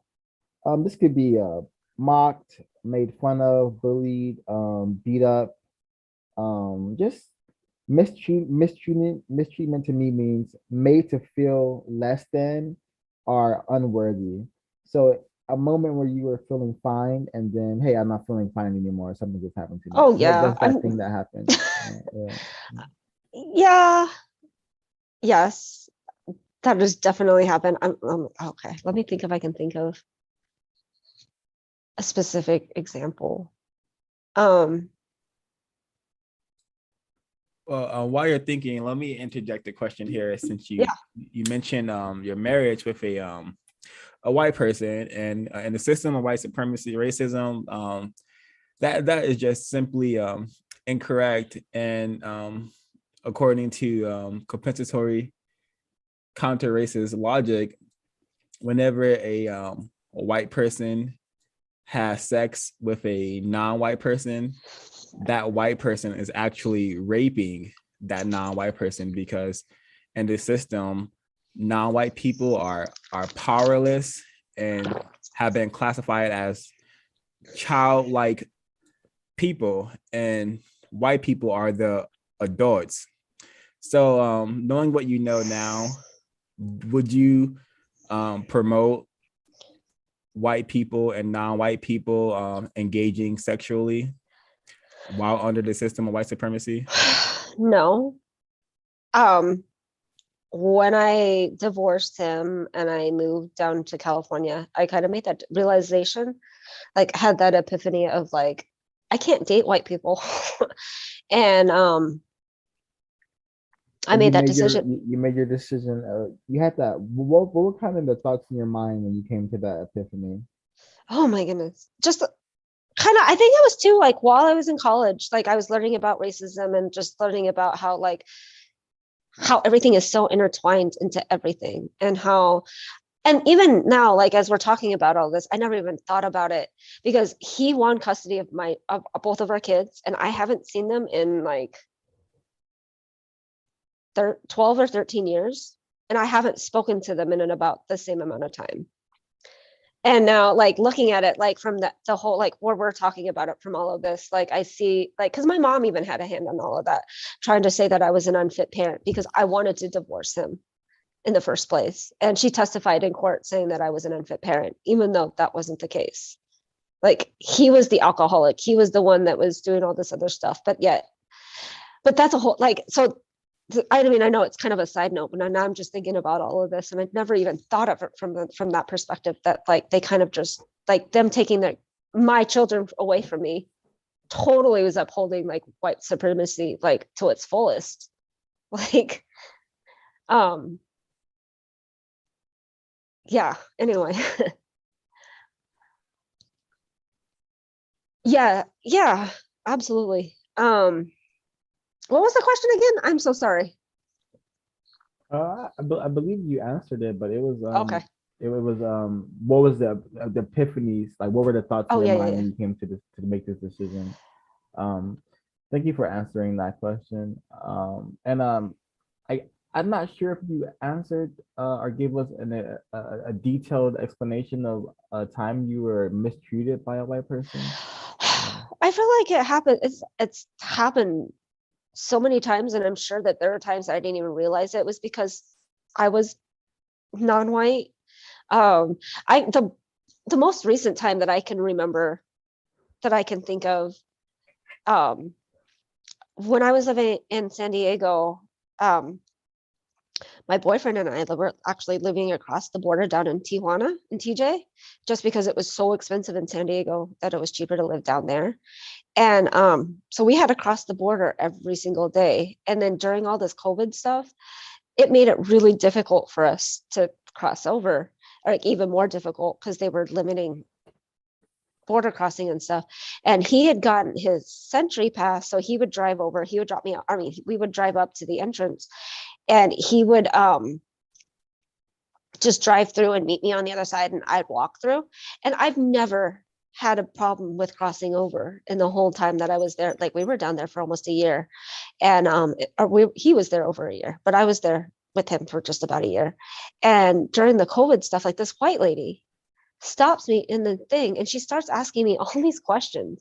Like, she was asking me about like how I was naturalized and all these, just the way that she was just being so aggressive towards me. She almost didn't let me come back into the States. And then like some of the other guard, like the border patrol, are just like, oh, like, and you, they can see in the record that I'm crossing over every single day or every other day, or like enough that it's not like I just came down to like party and was coming back up or something like that. Like, I was legitimately crossing daily for work. And just the way that her whole demeanor and the way that she treated me, like, it was almost like she had to ask me all these extra questions because I was Asian. And it was questions that I couldn't even answer because I was 3 months old when I came over. Like, I don't remember like any of my naturalization process. I don't remember any of that. Like, it was just like, it shook me a lot. And I was just like, and in my head, I'm like, is she just being more cautious? Just, like, was she just asking extra questions? But then like the other guards were just like, no, she's fine, let her through. Because they've seen me so often. But she like had this thing, and I don't know, like, maybe I was completely like off, but like it felt completely wrong with the way that because she wasn't doing it to everybody else. She wasn't doing it to all, like, if there were white people crossing over, she wasn't doing it to even like the like Hispanics and Latinos that were crossing over. It was me specifically. Like, I felt very singled out. And she, like, I'm standing in line and there's nothing that my boyfriend can do because he's already in the States, like, waiting for me to cross. And I'm just sitting there waiting. Like, she almost, like, there was a split second that she almost didn't let me cross over. And I'm almost positive it was because I was Asian, coming, like, just crossing the Mexican border coming into the US. Mm-hmm. I mean, and I know, like, even just like the little things, like, not mistreated, but like even this, like the microaggressions of like, where are you from? Like, the guessing like what your race is or your national ethnicity is, like, one of, like, that every white person likes to do, and because they want to be. Does that happen often? People say, Yes. "Oh, what are you, like, Japanese?" Or how does Yes. it work? All the time. And I remember even as a kid, they'd be like, what language do you speak? Or even like yeah, where are you from has always been a thing that has, like, always, like, people have always asked me that. What are you? Where are you from? Like, let me guess. Wait, let me guess. Like, it's a game. Interesting. Okay. Yeah. I think the next two questions are going to be very interesting for you, for Okay. everyone, especially the listeners. And this is what people are kind of here for. They want to know your experiences as a transracial adoptee. So, as a child, how were you treated living in a white home? um Looking back now, I see that like me and my brother were treated differently than our youngest brother. And I always used to think that it was just because he was the baby, because he was a surprise, because they didn't think they could get pregnant. And looking back, like I realized there was more to it than that, I guess. But just even like the looks of going, like when we would go to church or these different like church functions or religious functions or whatever it was, like looks, the like heads would always church. Or if we were visiting grandparents in Idaho, like the looks that we would get when like these white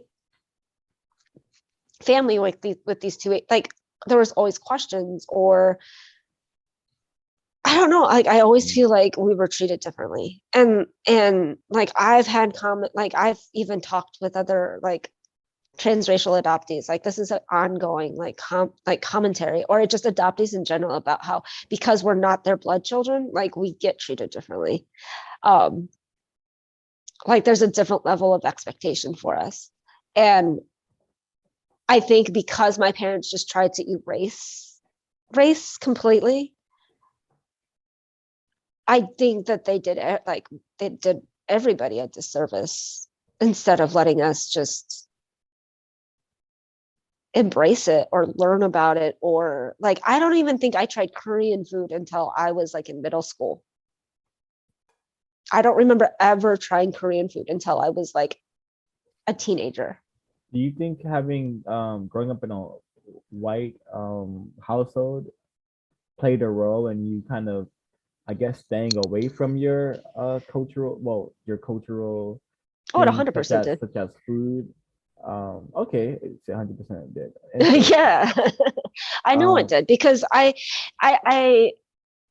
it wasn't until I expressed like just I got a thing in the mail from my adoption agency, and they're saying, hey, come to Korea, like it's on us. Basically, we just had to pay for the plane ticket, more or less, and like a couple $100 for almost a month trip. And I really wanted to go, and so my parents were like, yeah, sure, we'll help you go. But I had to promise them that it was just for me to learn about my culture. And then it was weird too, because like the whole like throwing me at other Korean families when they were around was so like kind of weird and awkward. Like I remember when I was in high school, when we moved to that church, and there was the couple Korean families there, and my mom's like, hey, these kids are your age, they're Korean, or they're part Korean, here, be their friends. And it was just kind of just the way they did it. Like this girl and I were just looking at each other like, this is awkward, hi, kind of a situation. Like it wasn't even an organic meeting, like, hey, cool, you're Korean, let's be, like, let's find out, like, what, your mom's Korean, like she cooks Korean foods, like, none of that. It wasn't, even when she and I were friends, like we weren't talking about Korean culture. I wasn't going over asking her mom like questions or anything. Like we just wanted to hang out once we were teenagers or whatever. But like I don't think it's until you get a little bit older do you like start to like realize like what you've missed out. And then I hear of like other Korean adoptees and other Asian adoptees that were able to go to like these culture camps during the summers, and they as a whole family went to back to Korea, like when they were older. And not my family didn't even come over. Like now they require you to go over, like when you adopt a child overseas, like you have to go to the country, spend a couple weeks over there, get to know the culture, spend time with your child in their culture before you bring them back over to the States. And I literally was put on an airplane with a bunch of strangers, and they picked me up at SeaTac Airport in Seattle. Like they really had there was a disconnect for them in like my culture. And I even remember one Halloween, had to been like in first or second grade. My dad, since he was in the Navy, he was constantly on deployments, and he brought home this little, like, I think it was like from Hong Kong or Thailand or something, like this little silk Asian outfit. And my mom dressed me up in it one Halloween, and she's like, oh, you're a little Oriental girl for Halloween. And looking back, it's like so horrific thinking that she thought that was okay, like dressing me up as like a little Oriental doll. Like As a prop, basically. basically, yeah. And then Mm. yeah.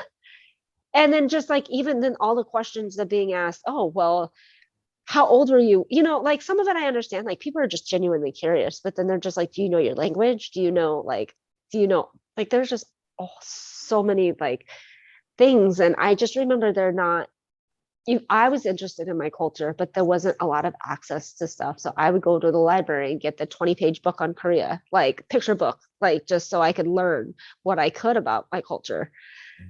But then I even remember finally at one point when I was a little bit old, after I came back from Korea, another Korean family invited me to their church and they had me talk about me being a Korean adoptee at the Korean church. And then this one lady was really trying to like show me more Korean culture. So she was even she plays the like one of the Korean drums and she pulled that out and was like teaching me that. And but it wasn't until I was like 17, 18, 19.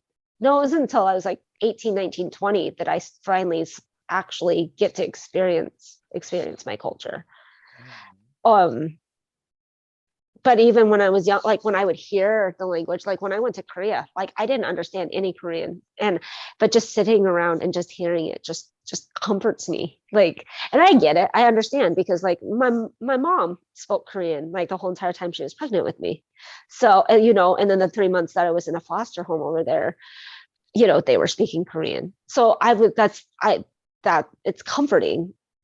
I mean, and to this day, like that, like listening to it, I don't have to understand what they're saying. Like it's still like I feel at home. I feel safe hearing that stuff. If that makes any sense. Yeah, it does. And that's a kind of great way to segue into the second question.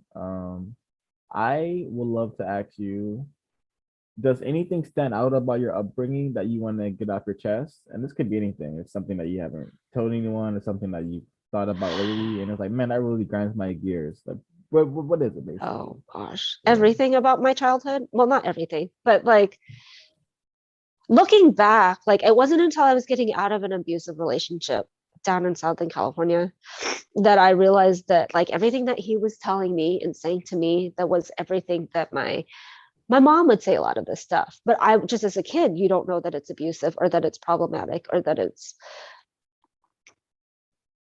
anything. Like to me, it was just normal. Like that was my normal in my household or whatever. And like,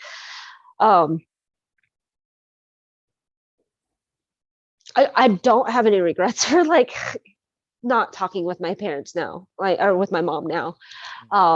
Or my youngest brother, because I cut him off like a long time ago too. Like when I got divorced, there was just so much, and everybody was signing with my ex-husband that I was just like, okay, I have nobody, so I'm cutting you all off. Did you ever question that? Hey, you guys are siding with this white man versus someone that you adopted and Yeah, classify as your daughter. Did you ever yes, absorb I that? did. Yeah. I actually so after we got divorced, or well, no, the divorce was still in process. It took years because he was in the military. He was in and out also. So it took a few years for us to get through like the divorce finalizing and everything. And I wrote my mom a letter once I moved to California. I wrote her just a small letter. And I was just like, okay, this is what I feel, how I feel like you wronged me. And this is how it makes me feel. And she sent a letter back saying, okay, you're a grown adult, own up to your own mistakes. I did nothing wrong.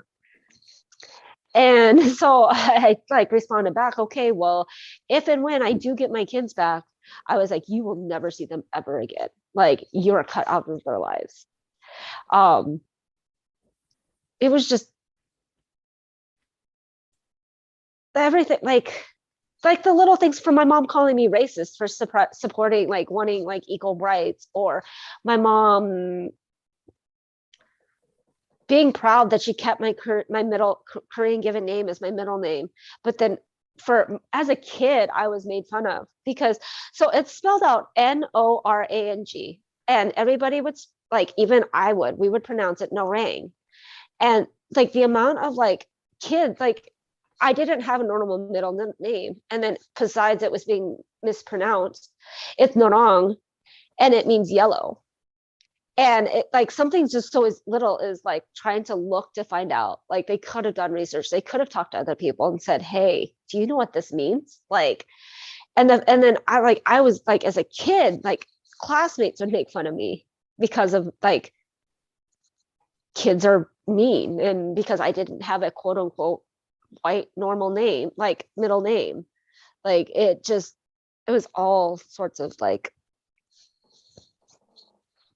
So like you were yeah, mistreated because of your name was not white enough, it sounds like. And yeah, it seems like basically. the relationship with your ex-husband ended with him successfully taking your children away. Yep. It's very tragic, but do not be too much alarmed. This is kind of the outcome when non-white people engage in sexual activities with white people. We've had a number of non white people explain to us their situation with white people, and for the for the males, it usually ends with death or greater confinement, or the black Mm. male being on the street somewhere digging through some dumpsters. Um, so thank you so much for getting personal and sharing that. Yeah, And absolutely. I think the next two questions are kind of as a way for me to kind of see how perception has been shaped within your reality. And Mm. so I'll ask the first question now, and this very very simple question: have you ever witnessed? I mean, you are a person classified as Asian, so I think your response has value. Does anything? I'm sorry. Have you ever witnessed Black people abusing, attacking, or robbing Asian people firsthand? So in your physical eyesight. Mm-mm. No, I don't care. No, I don't know that I have. Oh, okay. And my second question is, have you ever witnessed white people abusing, attacking, or robbing Asian people? See, I just haven't been around a lot of. No, I can't say that I have. Like, well, not firsthand. What about when you were a kid being bullied? What happened in that situation? Just, just If you feel comfortable kids sharing. just teasing, and or like kids teasing, or like pulling their eyelids back to like make fun of my eyes, or like little stuff like that. Has that did this type of mistreatment continue throughout high school? No, well, no, not really. Interesting. But Interesting. yeah, not really. But I had a very small amount of friends in high school because my parents were so picky about who we were allowed to hang out with. Mm-hmm. Um, so like a couple of those, like one of those friends was that Korean or friend of mine, and it was like I said, it was like more church, like everything was religious and God focused than what was right and what was wrong. Interesting. Okay. Thank you for answering that question. My the next two questions are similar, and just Okay. answer what comes to your mind when I ask questions. Try not to psych yourself out too much. When you think of Black people, what comes to mind?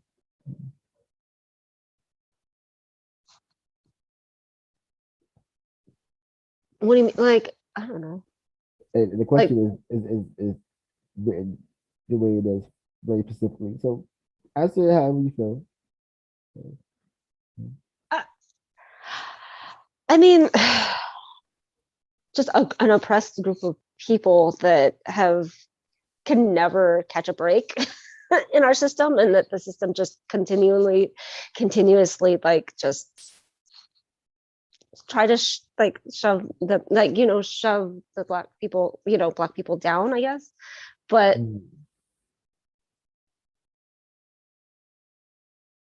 I don't like, and I like, it saddens me, I guess, because there's just so much wealth of knowledge, and I don't know, like it's yeah, I don't know. That's a very, I don't know how to answer that question.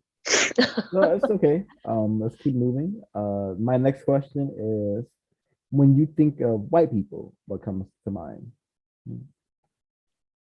Uh, um, I get very like I guess I have very negative feelings against white people just in general. Uh, Just how so? like How I mean, so? just my personal like even just like the whole like adoption and trafficking, like they're just so like comfortable with it and so okay with. I guess I am. I get very frustrated and discouraged because it's okay. It's normalized. It's okay to like for white people to cause harm, and then it's like they can even say, "Oops, oh, I'm sorry," but then like not never help be held accountable. Like I don't know.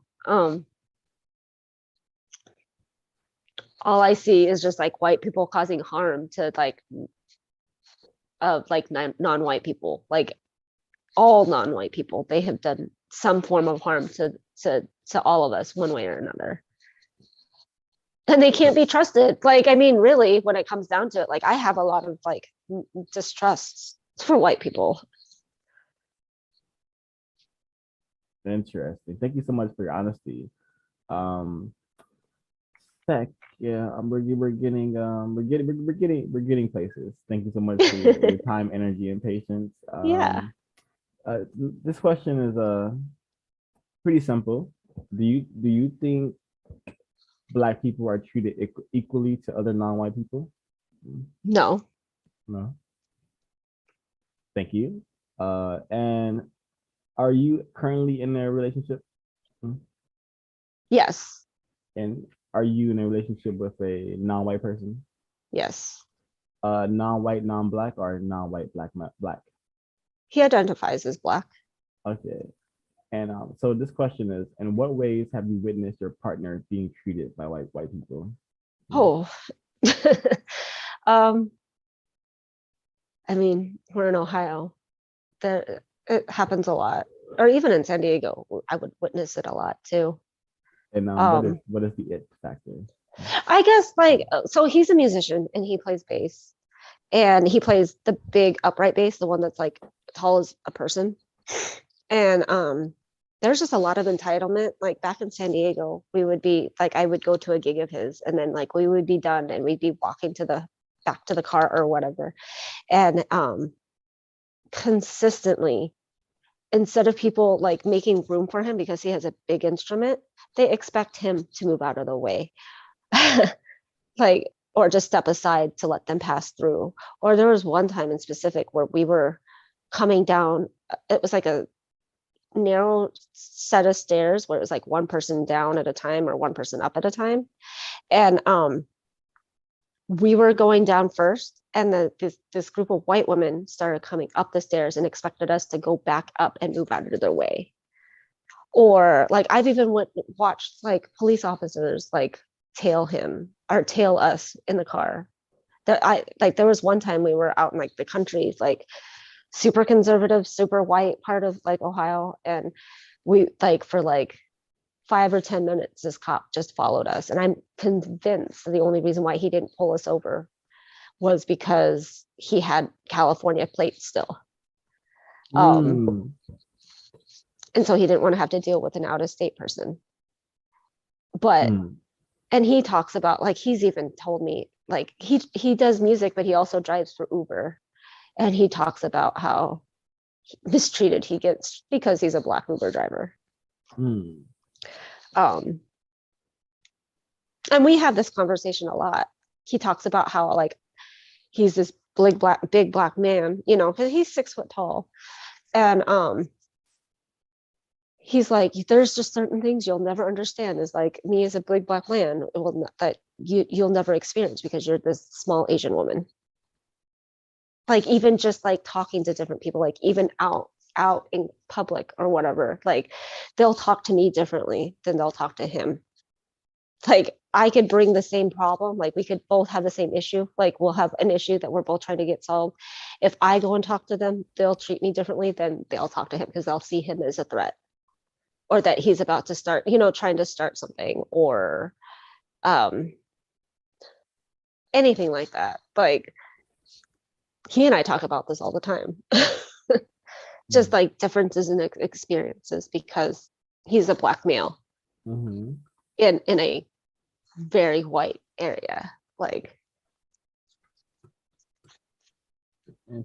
Thank you so much. I suspect that these things will only cease to happen once the system of racism, white supremacy is replaced with justice. And it's very unfortunate that your partner has to deal with the negative associations that comes with living inside a black vessel. mhm. But that's why we're here right now. Hopefully we can solve the problem eventually, sooner than later. I do believe you already answered this question. Wait, can I be heard? Yes, so five. I'd like to get a little more information about the question that was asked earlier. You asked if Black people were treated differently Oh, compared to other non-white people. Could you elaborate on what ways you've seen Black people treated differently from other non-white people, please? I just, I guess from an Asian perspective, I feel like us as Asians, like even though we are non-white, we still get treated differently. Like our even the system treats us differently. Like we're seen as acceptable and are given more opportunities and all this different stuff because we have lighter skin and are closer to being white. Um, but just like I just know like our whole system is geared specifically to tear down Black people, like the jail, you know, our jail system, our like just everything, like our whole entire system just as a whole, and everything seeps into like life just in general. So I like even just like even with just like my boyfriend and just in specific, like being able to talk to him about like what his experiences are, like and how his experiences, you know, are completely different than what my experiences with racism and everything are. And I don't know, like, I don't know if I can think of anything in specific, but I just know, just generally speaking, like the lighter skin you are, then the easier it is to blend in and to be accepted by the white man or the white, you know, the like white people in general. Mm. Until we're not, but Okay. Um. Oh, five. Are you satisfied with that? I'm gonna take the silence as a yes. So I believe you answered this question in one way or another, but I feel like now that the brain computer is operating at higher capacity and you kind of warmed up to all of us. Yes, I sir. want Thank to you. no worries. I wanted to ask you, were you abused or mistreated by your adopted parents? yes, yes. I Thank didn't you. really realize that it was abusive until I was Mhm, older. But like mhm. even my mom had a lot of body images herself and she kind of took them out on me. So I was like 11 or 12 when she started putting me on diets, calling me fat. Wow. um and especially because my other adopted brother, he was completely opposite. He had 0% body fat. Um he was he couldn't eat anything and he would like we got excited when he broke 100 pounds and he was 5'7".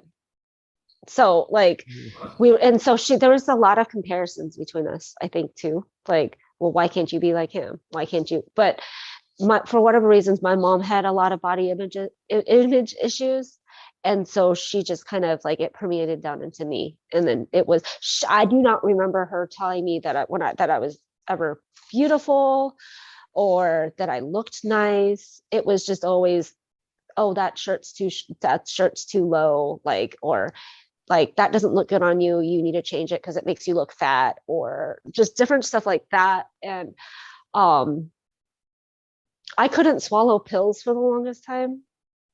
And it wasn't until I was like an adult, like in my 20s was I able to start swallowing pills because I just had a really bad gag reflex.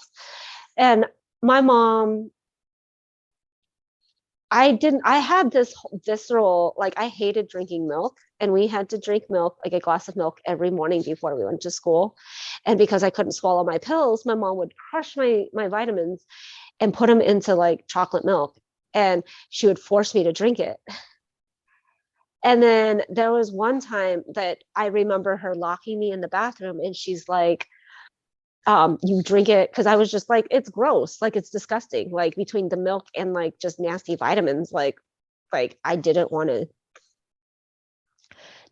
drink it. And she's like, and if you throw it down the sink or the toilet or the bathtub or anything, like there'll be more consequences. So I was being locked in the bathroom, being forced to drink this disgusting stuff. Like to this day, I still have like issues with drinking. I can't drink milk. Like, and I come to find out I'm lactose intolerant anyway. So like milk for me is not good anyway. So I don't do dairy.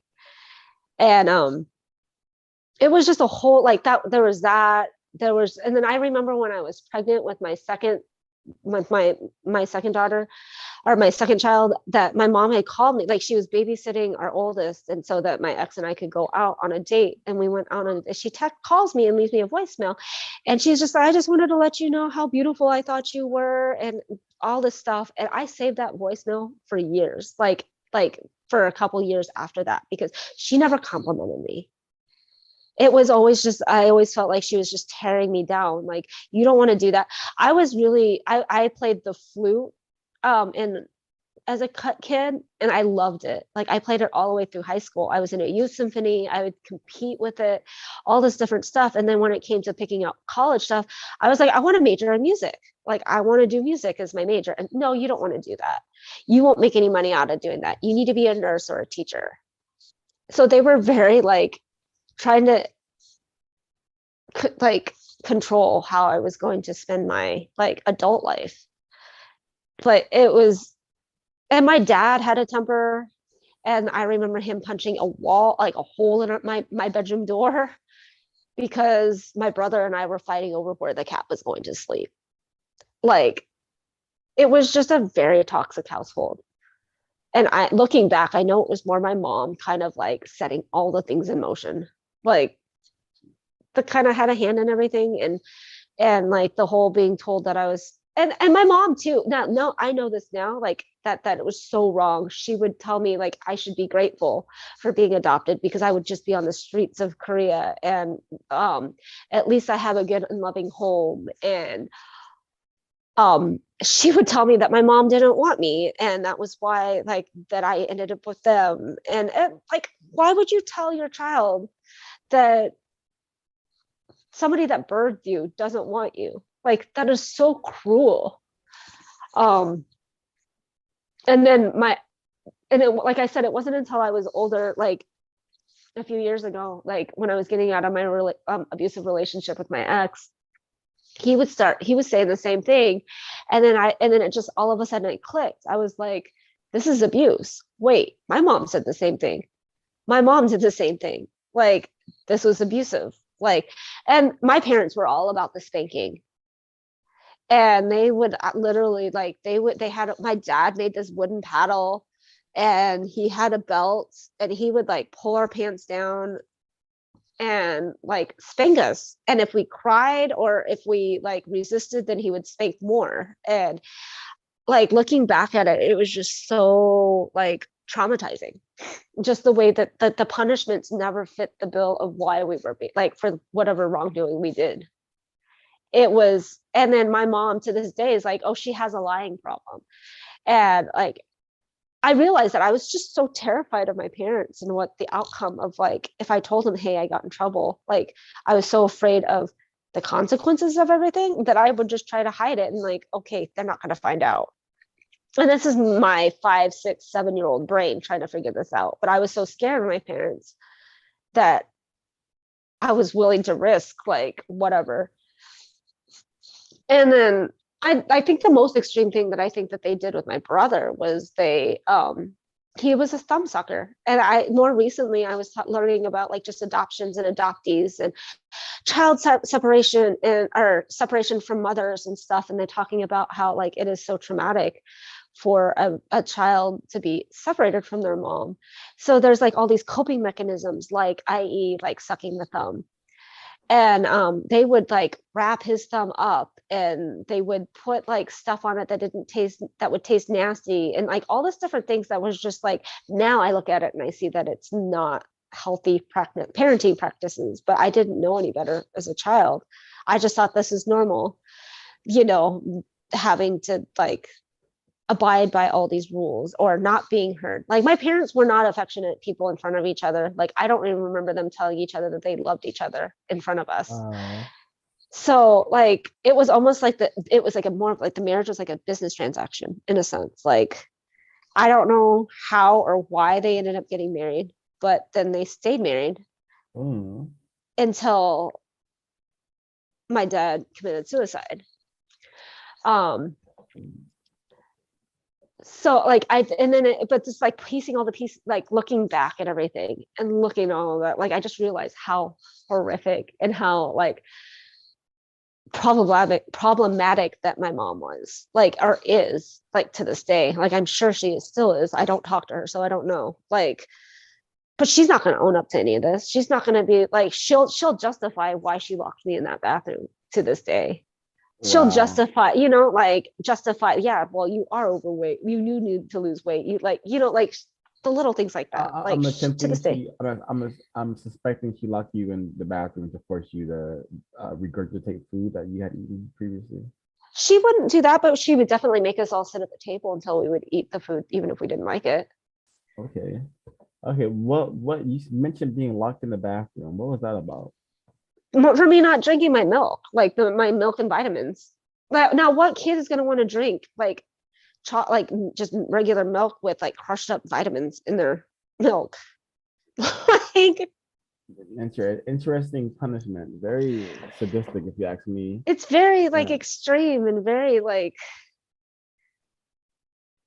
I don't understand what her, like the mentality of it, because there's like other ways to do vitamin, like I guess I don't know, like it was so like so traumatizing, like looking back at it, like so messed up.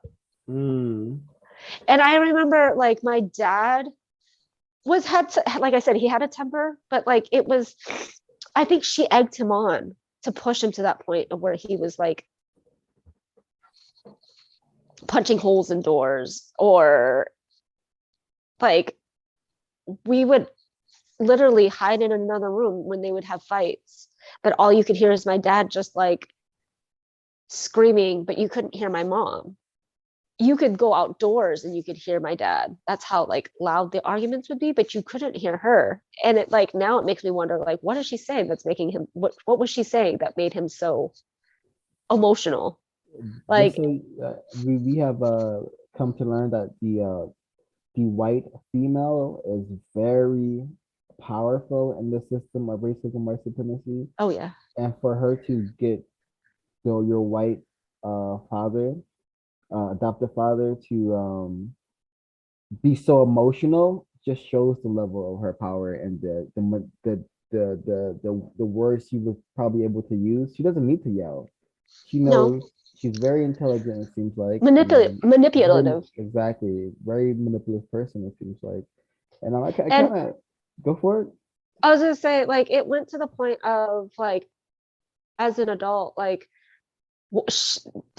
why my dad committed suicide was, he was just going through some like midlife crisis stuff. He had lost his job at a bank that he'd been banking at after he retired, and my mom, I think, was belittling him because he didn't have a college degree and he couldn't get a decent paying job. And it forced him to fake a degree so that he could get a better paying job. And then it turned into, she spun this whole story of that he tried to kill her in her sleep, like suffocate her in his sleep. And if you saw my dad, he was very big. And if she was already sleeping, like he would have been able to have done it, especially since she was claiming that he used chloroform. And this whole entire thing, like, I think she just wanted out of the marriage. but she didn't want to get divorced because it went against her biblical beliefs. So for her, I think that she manipulated this whole entire story and pushed him to suicide. Like, I have Yeah. no doubt that's exactly what happened. The moment you mentioned it was suicide, my mind just said murder by proxy of suicide. Mhm. Very, very, very. It's not the first time, and it won't be the last time. No, unfortunately not. I mean, the police officers couldn't even find enough information or didn't have enough evidence to even press charges against him. Like, I mean, I wouldn't put it past her to now, knowing what I know about her and seeing how she moves and how she operates. Like, I wouldn't put it past her to have even literally had the smoking gun and staged it to be a suicide. Like, it wouldn't, it is totally possible, but I don't know because he's not around for me to be able to have any conversations. But she manipulated and made him look like the bad guy. Like, he was this horrible person that she just stayed with and endured all his stuff, and she could do no wrong. Like, really, that she's a narcissist. I know she is, but like, she can do no wrong is what it, like, to this day, which is why I will have nothing to do with her, because it is not okay for her to stand there and point the fingers at everybody else, but then not accept any responsibility whatsoever. Thank you, Bree, for going into depth on that, because I suspect that I know racism, white supremacy needs racist man to sustain this though, but I've come to learn that it needs racist man, a racist woman, and a racist child. And Yes. I only have a few more questions. I want to segue into Wait, them. sir, but, before you I lost 05. That's why 05 your continue, connection. I 05 want to your ask, 05 your have you connection is your connection is not good at the moment. Can you maybe get to a place that has better Wi-Fi maybe? Can I ask a um, question, please? Oh, go ahead. Helen, can you ask a question? 05, you cannot be heard. Helen, can you ask a question, please? We'll circle back to 05. Okay, I'm not sure if this is clear. I don't know if I've missed it, but how many children were adopted and how many children were in the home in total? Two adopted and one of their own biological. And what other forms of punishment were afflicted on you besides corporal? We would have to sit and write Bible verses down. Like, over and over and over again. Like, if we lied, it would have to be like, we'd have to write like 100 different Bible verses of why lying is a sin, or I mean, that was like a big one. We would, but like, they were really just mainly like into corporal punishment. They didn't, because we didn't have a lot of stuff like for them to take away, because this is before the world of like phones and computers. I mean, having like that type of stuff. So there wasn't a lot of stuff that they could just like physically take away from us that would, so we would get grounded. But I don't even remember my youngest brother getting in trouble like to the extremes that like I did. I suspect that's because they viewed him as an actual child. Well, they did. Not Absolutely. a asset or something that they were being paid. Were they paid to take care of you? No, No. they paid. They paid like 20 grand for me. Oh wow! So you were purchased by literally. Interesting. Did you ever wish to be white? Yes. Yes, actually, absolutely. Could you? Fortunately, I've been. I didn't discover white people in person until I was way late in life, and I thankfully was programmed by my mother, my attempted mother, in some ways to have to want to be just who I was born to be, basically. But I really am curious about the mindset on what it feels like to want to be something that you're not. So could you walk us through like that and how that feels? Yeah, I feel like that they just so programmed me to be a white as much as white as I could be. But I just know like all the little, like the littlest microaggressions like in elementary school, like the kids asking me where I'm from, like why don't I have an accent, or like the teasing and like about like laughing about my eyes, or like they pull them back, they pull their eyes back so they look more quote unquote Asian or whatever, or all of those little things. Like when you're a little kid, you don't want to hear that, like that you're not one of them, like they see you as different, so you just want to blend in.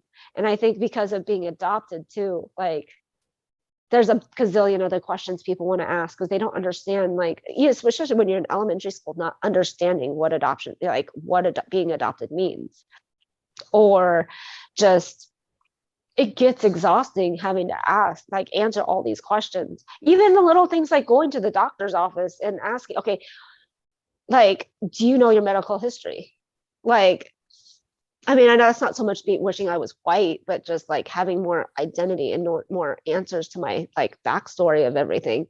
But absolutely, like there were times, especially where we were in predominantly white areas, a lot of the time, like living in those areas, like hating looking around and just you being that one or well, two people, since my brother was there too, like just sticking out, and people looking at you differently because you look different, and being stared at because you look different and because you're with a white family, or like it was a constant like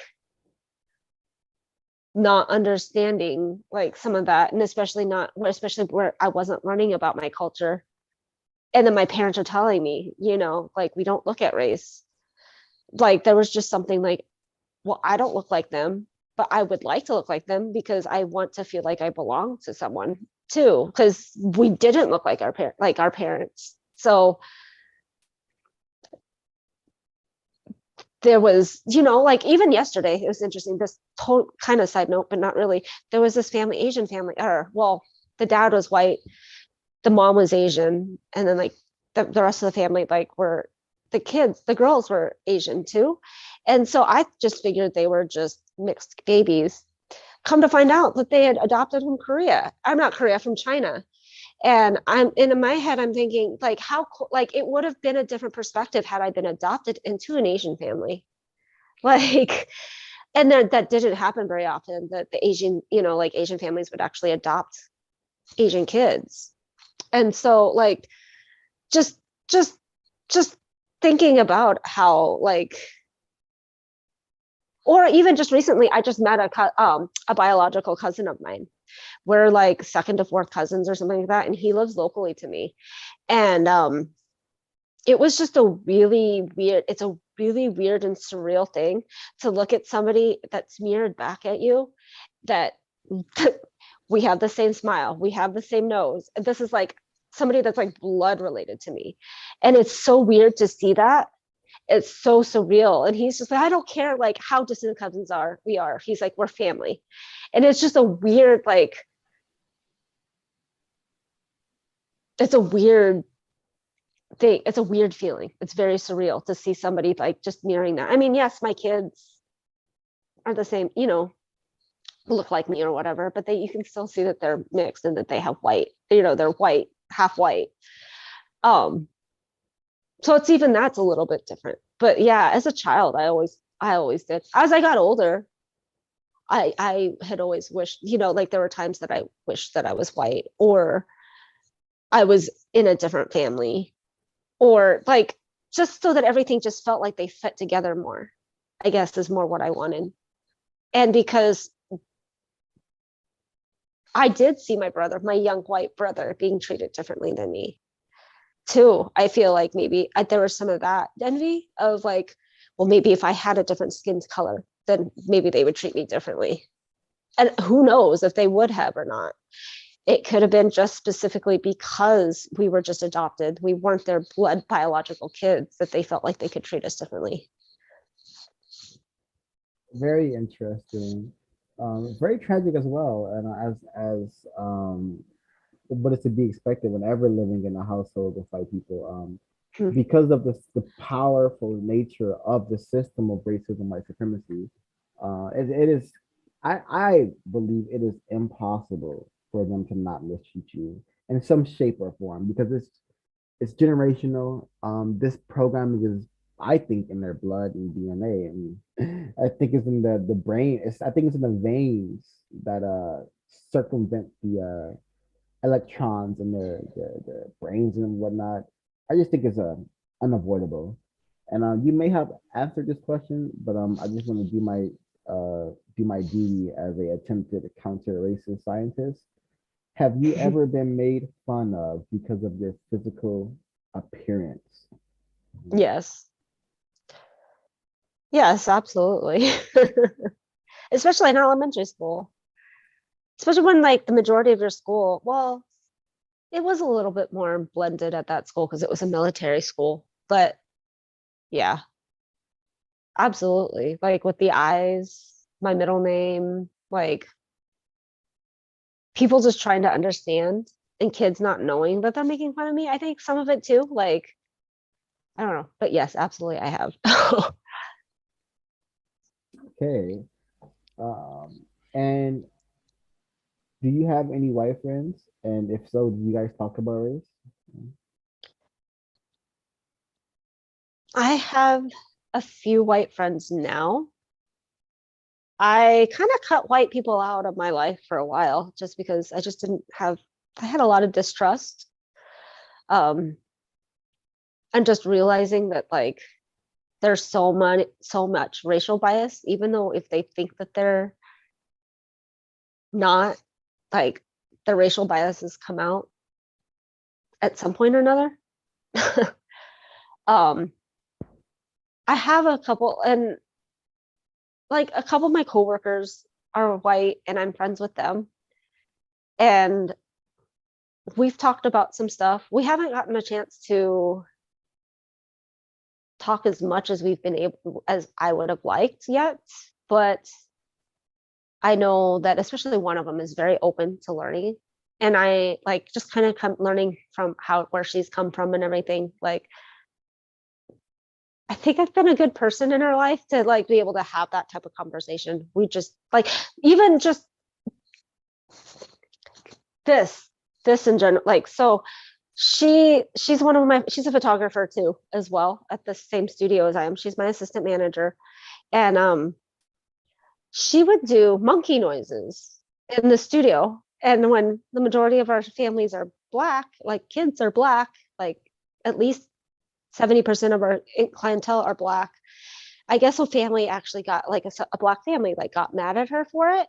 And then later on, she's like, why did they get mad? And so I actually had to sit down and break it down to her, like, okay, this is why. And she's like, oh, I didn't think about, like, she just didn't, I was never, like, she just didn't know. Like, she didn't think about it from that perspective. Nobody had ever talked to her about it from that perspective, nothing. And then, like, since then, she stopped. Like, after that, she's like, oh, I don't want to be, I don't want to be a part of the problem. But I still have, like, a high distrust for white people.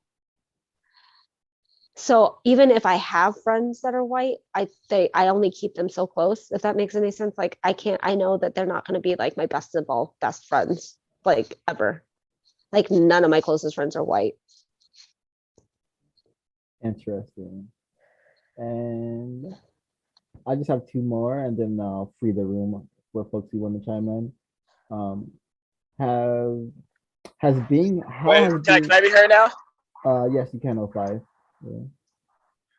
Yeah. Earlier you mentioned that your race mother, she had. Can you elaborate on more of her, what sort of body image issue she had with herself? I don't know. She just always was dieting. Like she always felt like that, like she was overweight and like she was always trying new diets out, like constantly. And I think the one that she ended up settling on was some Bible-based religious thing. But I think I don't know how her parents, like my grandparents, were like with her as far as like image and stuff. But like they were just very.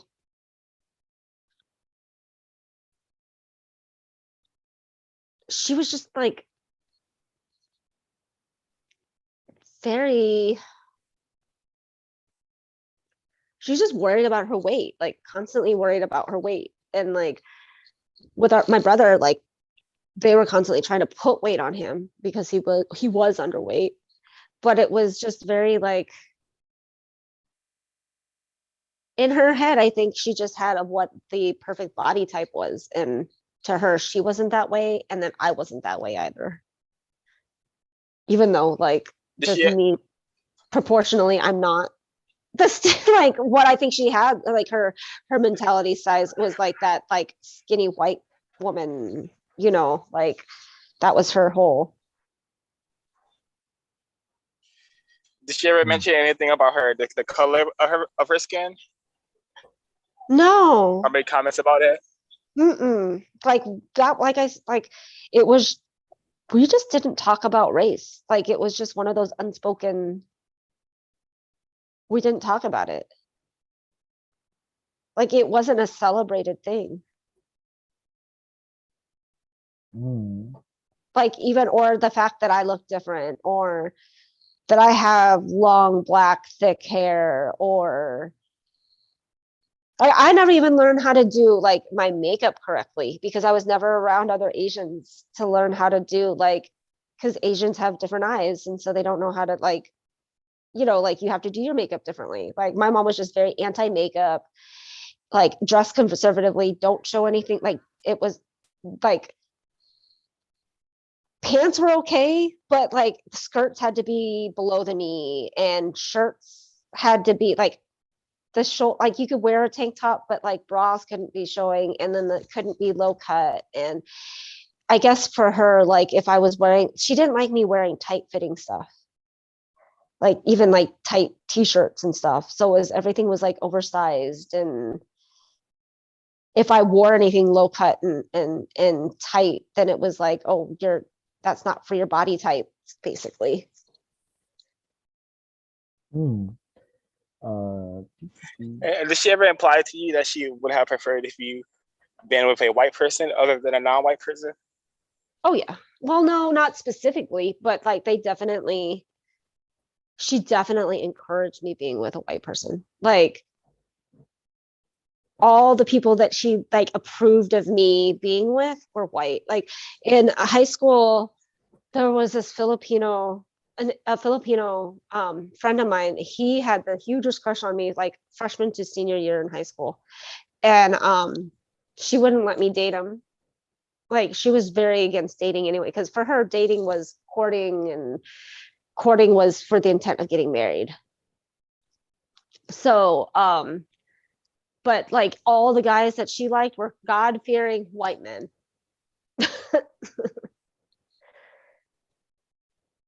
Mm. Oh, five, you have more, you can like get my last two in.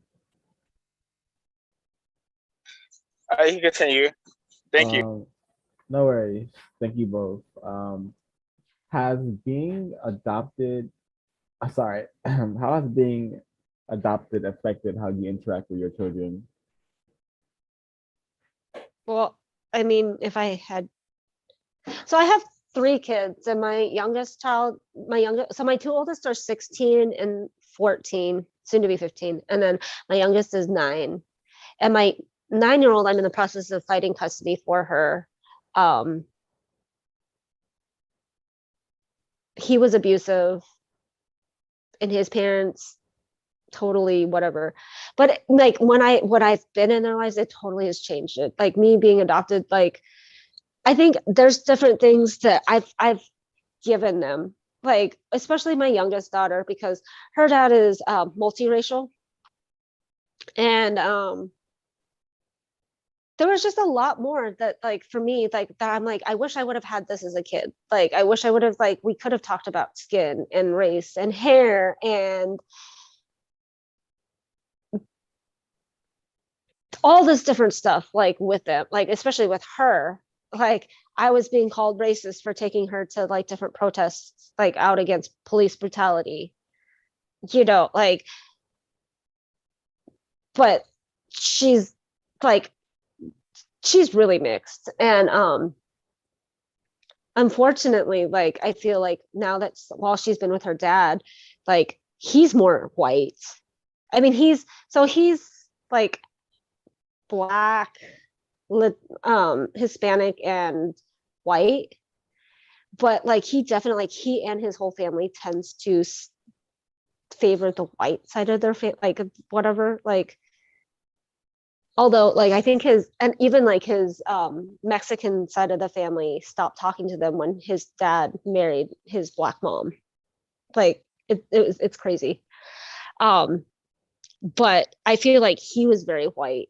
Like there was a lot of his whiteness within everything too. So um unfortunately, I feel like they are probably instilling a lot more of that type of stuff with her than I was doing, because I was like, even books, like when because I love kids books, so I was was constantly buying her like just diversity books, like also like all sorts of different stuff, so that like there's all this different things. It was interesting too because his family would be like would buy her Barbies all the time, and I hate Barbies, but whatever, she liked them.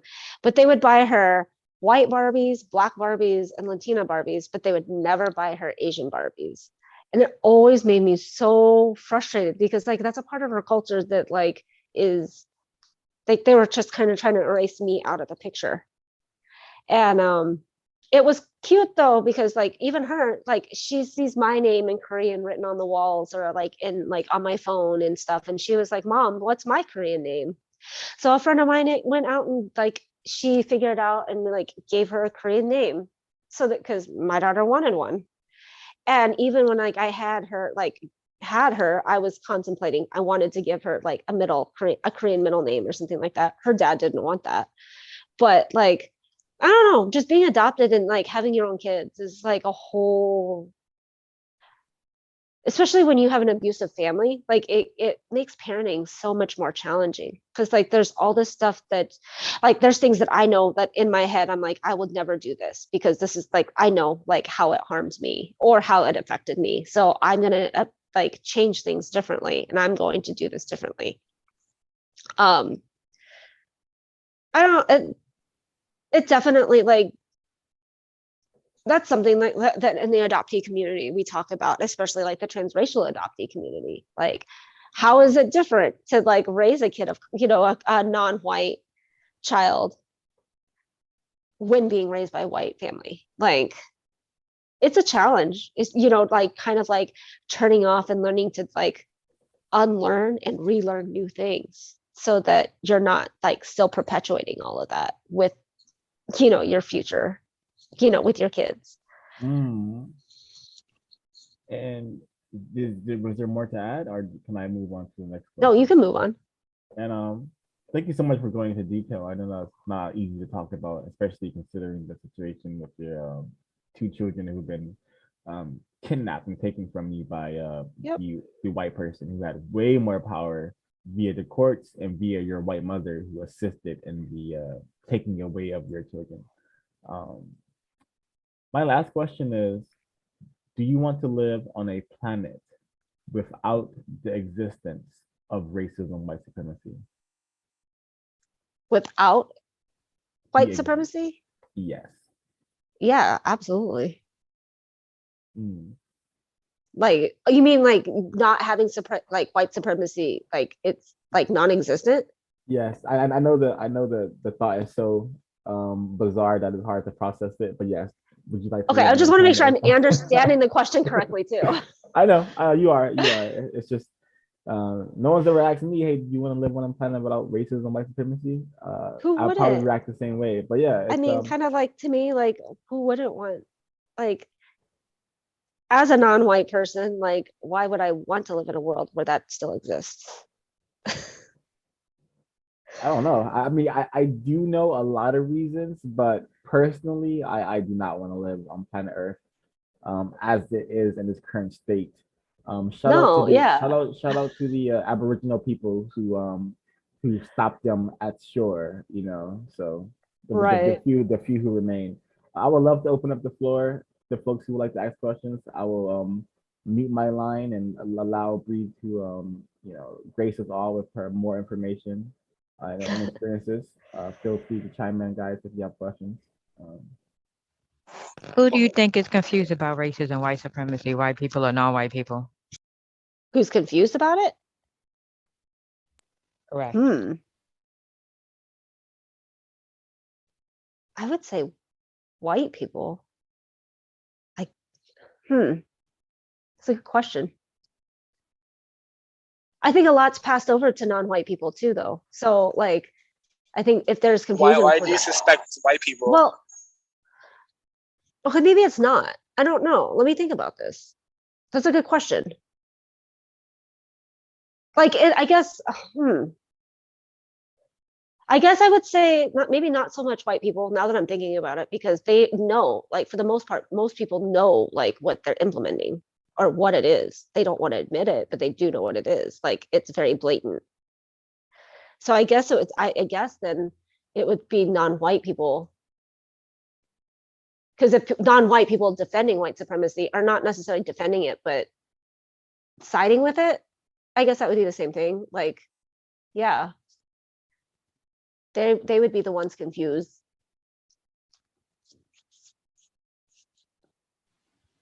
That's an interesting question. Can I be heard? Can I be heard at all? Yeah. Yeah. Okay, great. Did your ex-husband ever use racist language or make so-called racist jokes about Black people? If he did, never around me. But he did. He did have a filter around me to a certain point. Like there was a lot of stuff that he kept from me. Or he would act differently around me than he would like his other friends too. So you suspected that he did make racist jokes about Black people, but he just didn't make them around you? It's possible, yes. It would not surprise me. Okay, and do you think that the so-called Black people and Asian people's conditioning under a system of racism, white supremacy has been different? Oh yeah. To a certain point, I think. Just because like it was like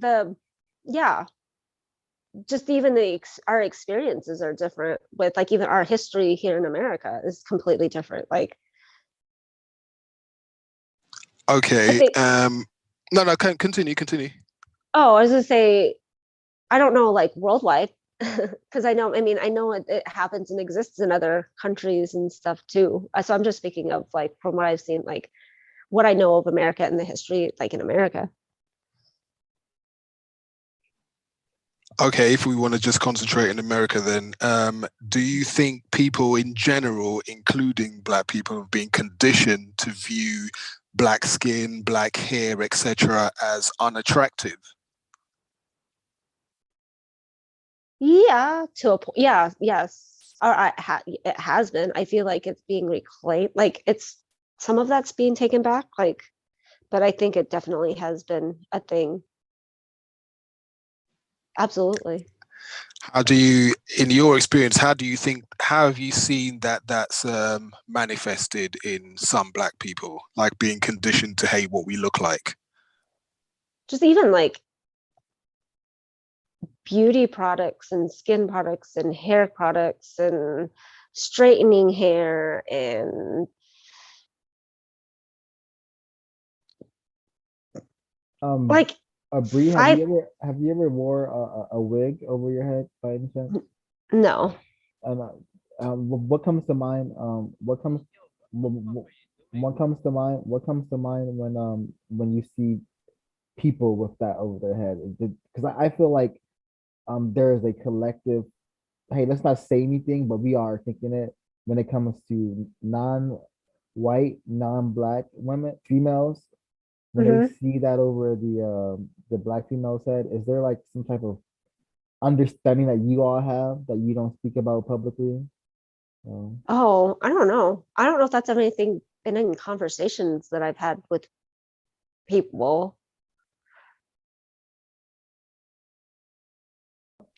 Thank you, Okay. guys. Yeah, I was gonna say. Yeah, I was gonna just finish my my questions here. Just one last one actually. Do you think that the black person that you're engaged in a relationship with now has also been conditioned to view black people as less attractive?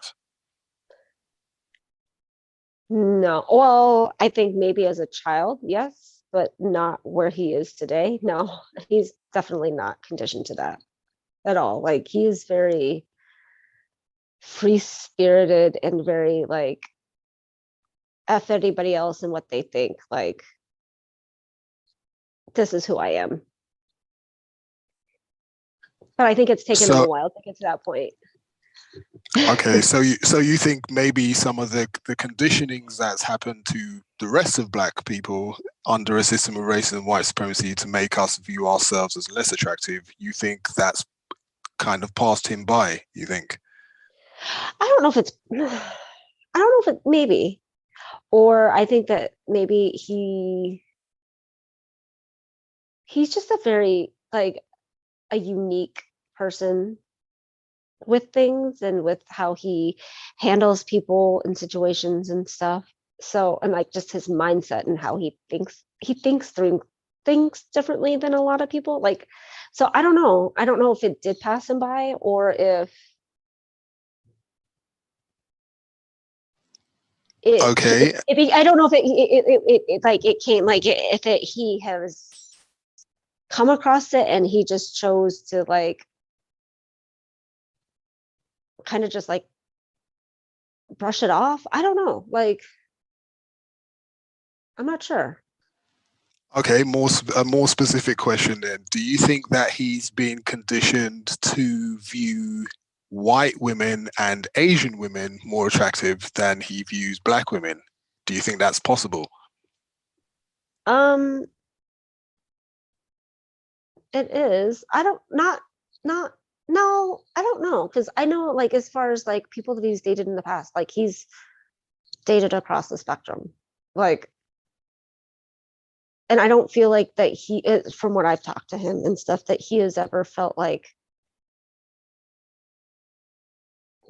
there was a favored over another, or that he was ever taught that it was better to date one, like, one type of woman over another.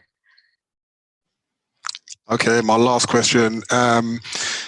In view of, I mean, there's been quite a lot of research now all over the world, like growing up under a system of race and white supremacy, most black people in the world now have been conditioned to view other people who are not black more attractive than ourselves. So in view of that, do you think that it is constructive for black people and anyone who isn't black to be in a relationship, viewing that our conditioning has been, that destructive in terms of our sense of self?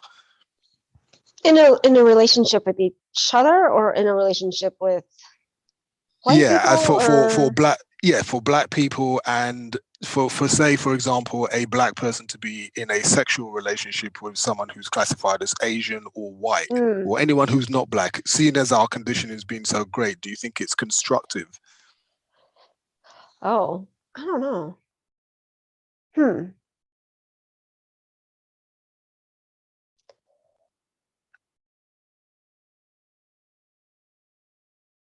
I don't, I'm not sure.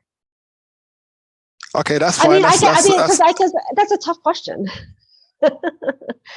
Because I understand what you're asking. I just I don't know how to, I don't. No, that's fine if Constructive. you don't have an that's Okay. fine if you don't have an answer for that question. That's okay. That's my last question actually. So anyone else who has questions, go.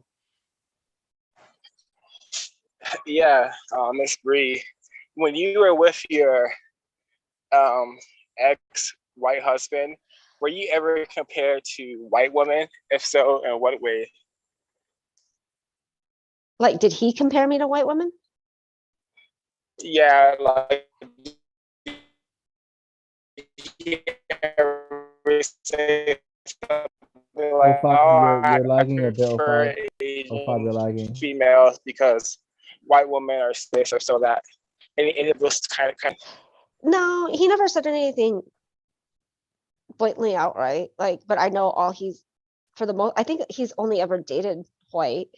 I think he's married to a white presenting. I think she's Brazilian, but she looks white. And I know everybody that he's dated before me was white too. So I think I don't know. Like I don't know where he stood as far. He and I never talked about race.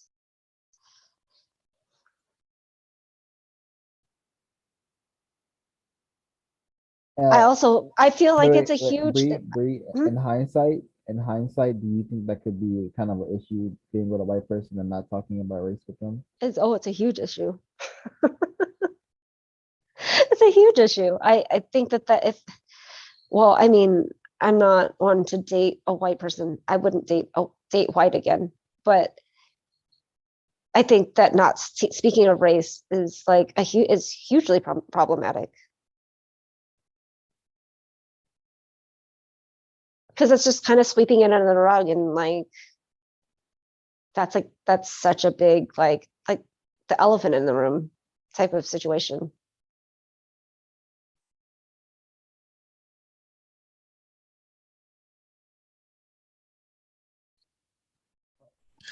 Okay. Um, Sorry, how sorry. how much how much do If the you sorry, think? smoking damages. No, go- If the error is like that again, I'm just gonna go ahead and see if we should move into moving comments. Sorry to cut you off, smoking damages, but let's if you have questions, get them out, especially if people aren't talking. okay.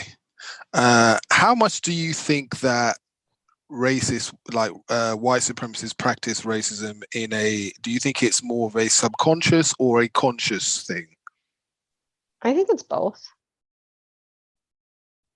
I mean, I think there's a lot of subconscious, but I think that like just there's a lot of consciousness like that happens on a day-to-day basis.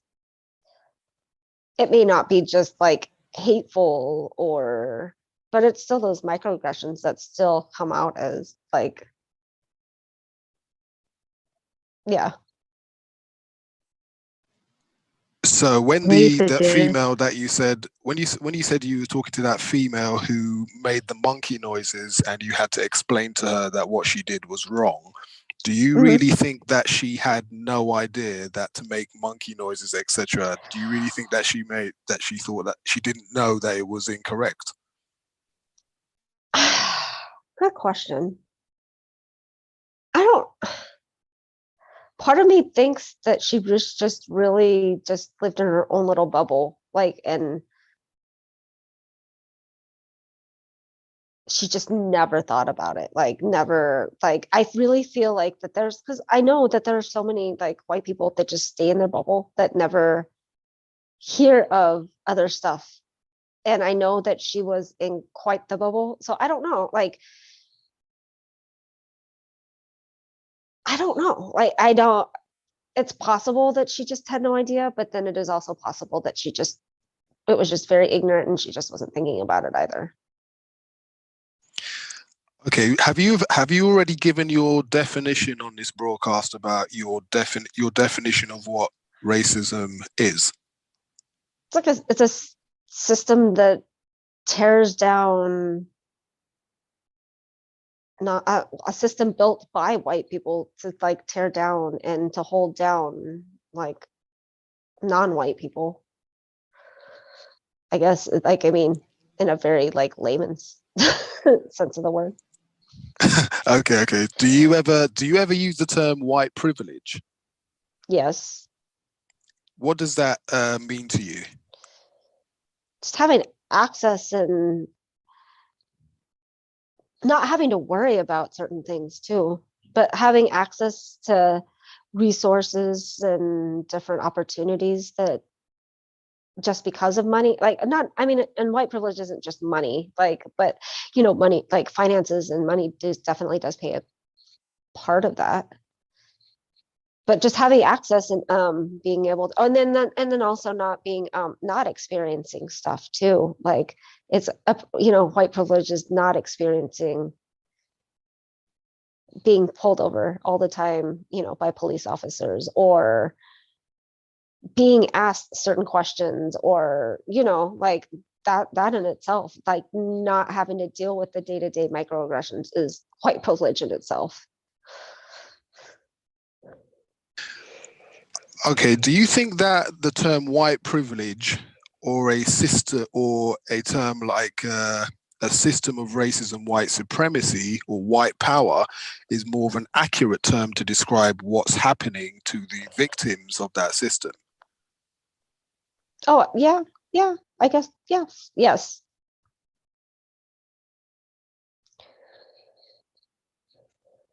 Okay, if anyone else has any questions. Hello, Bree. What are your suggestions for ending the system of racism, white supremacy? Oh my goodness. I mean, I don't know if there's anything that can be done, because it was so manipulated into like everything, like our whole system is just so like permeates everything, that it almost seems like an impossible thing. I mean, even like things like having conversations like this need to be happening more often, and like just changing policies and stuff. I think that I don't know if there's any, like, there's so many different actions or solutions, or I don't know, like, I guess there's a whole lot of stuff that needs to be done, but I mean, it has to be like as a collective too. And I think everybody is so like on their own, me, that we don't have these conversations enough to be able to talk about it, even if it's uncomfortable, or being able to talk about this, like have conversations with white people about this. Even if it doesn't feel good, it, like having that conversation with my coworker wasn't a comfortable conversation, but like, I think it's necessary. But I mean, there's so many, like legally, like, like changing the system from the inside out, like just trying to like change bills and laws and all this different stuff. But then also like from the ground, like just talking to people and having, like I said, just like that conversation, Mm. education. Bree, this question just came to my mind, and I feel like it's a safe question to ask. Is there like a collective, conscious or subconscious, element within Asian people to deter away from talking about race and racism?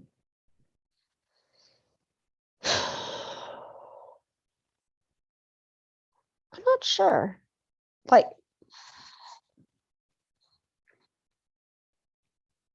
I feel like the parts of the Asian community that I'm a part of is not like a very good representation of the whole Asian community. Mm-hmm. So I don't know. Like, I'm not sure. I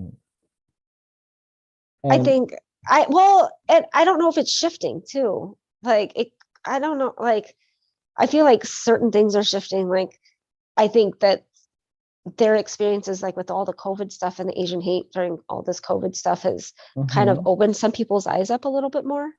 And it's like for me, it's opened the door to be able to have conversations and to talk about racism more broader, not just within the Asian community. Okay, you understand how this feels. Okay, now imagine this times 100 with these other community, like, so I think it definitely has opened the door. Like, some people are becoming more, Mm. I don't know, So, like, you but know, I don't know it collectively, like as a whole Asian community. Like, it's kind of hard to say, because from a what about from an observational standpoint? from an observation, yeah, I think that there, yes, I think that it doesn't get talked about enough. I feel like it's easy to just kind of be quiet about it, and kind Do, of just like, let's keep the white man happy, basically, do you, if that do makes you sense. do you think the silence from all non-white people, kind of exists because hey, at least we're not black. Because I feel like, well, I don't feel like, I know that Oh, part of racism, white supremacy has created a hey, it could be, we could be like them, you know, and that's why people classified as non-white Asian and people from India and people from the Middle East and people who are classified as quote unquote having color. I didn't say they had color. White people said they had color. What they really have is melanin producing DNA, which causes mhm. skin pigmentation to kind of produce something that's not pale slash pink or pasty. Um, so I believe that there is kind of like a hush hush hush going on, and black people are also involved in this as well because you have folks who have kind of agreed and subscribed to what the racist white supremacists want them to subscribe to, and some examples of that would be people like Candace Owens, who pretty much Yeah. is a Ugh. very interesting character. I'm not gonna talk too much about her, but I do want Mm. to ask you a question. And this is just curiosity. Since the release of films like Parasite and TV shows such as Squid Game, have you been approached by people asking about these particular things? And have you been associated with these things simply because you are Asian? Mm,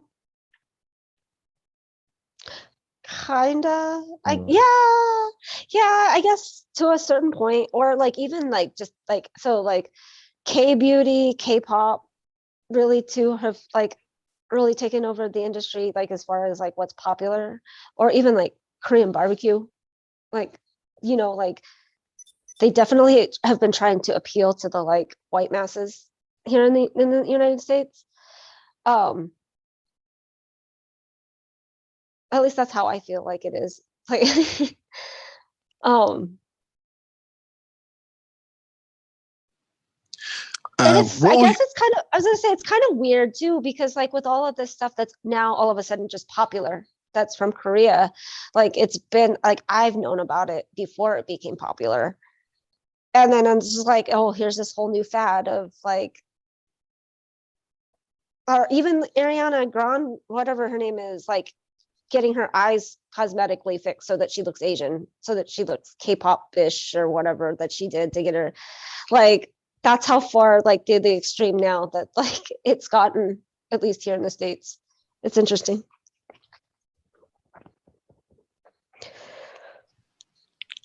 Can I get some of your thoughts on the Stop Asian Hate campaign, please?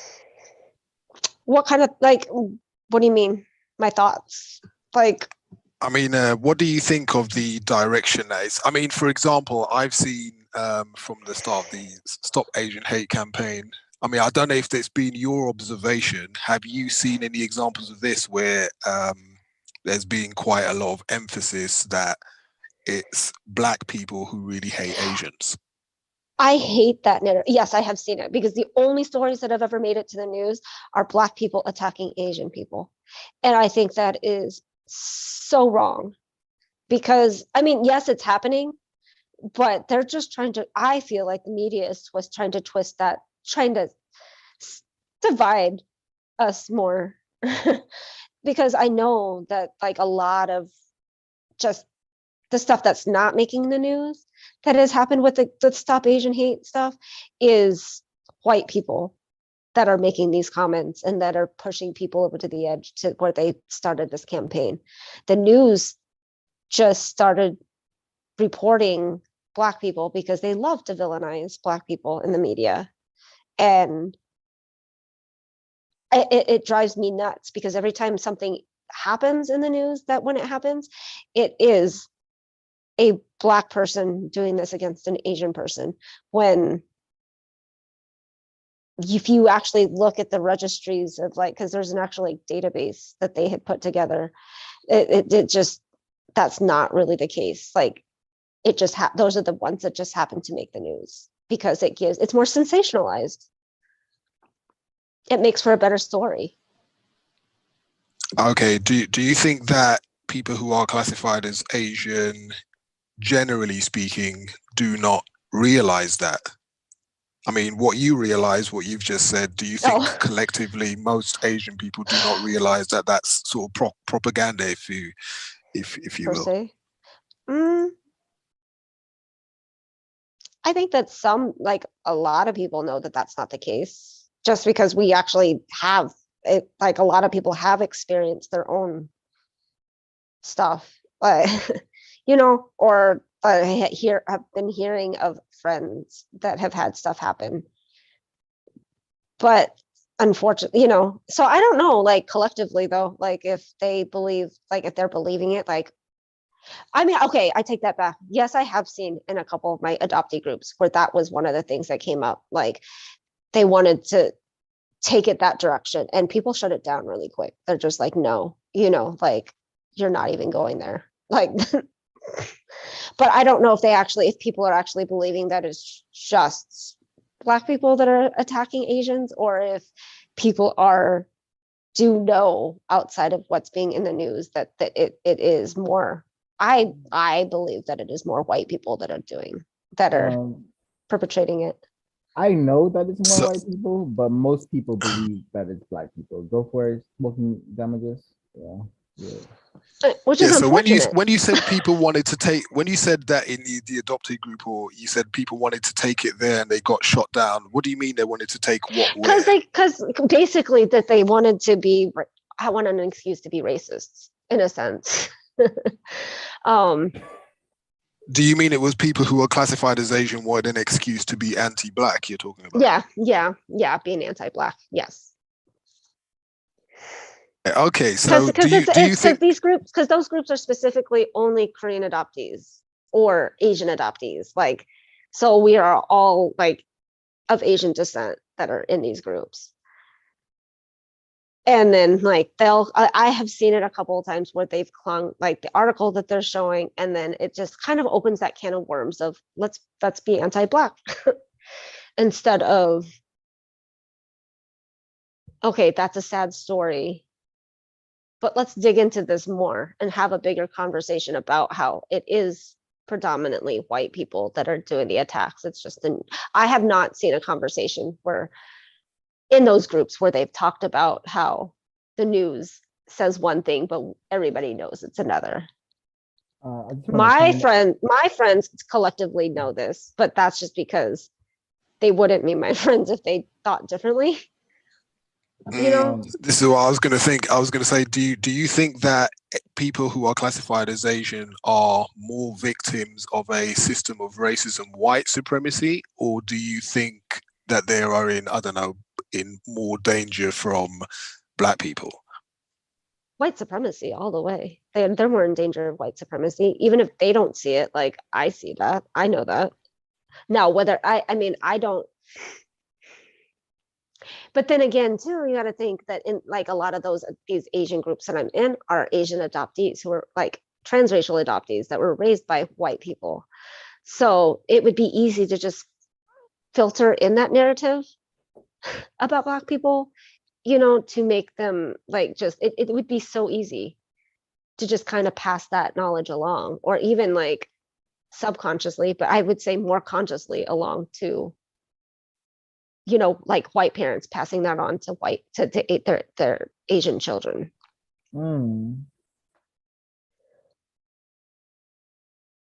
Because that's a lot of the reason. I was gonna say that's a lot of the reason why I don't participate in those groups unless I see something like people causing harm, and I hop into those groups. But I can't tolerate being in those groups sometimes because they're more white. like all of those biases do come out. 05, I know you had a question, but I just want to respond. I don't have a question, I want to respond. I live in a place known as London, England.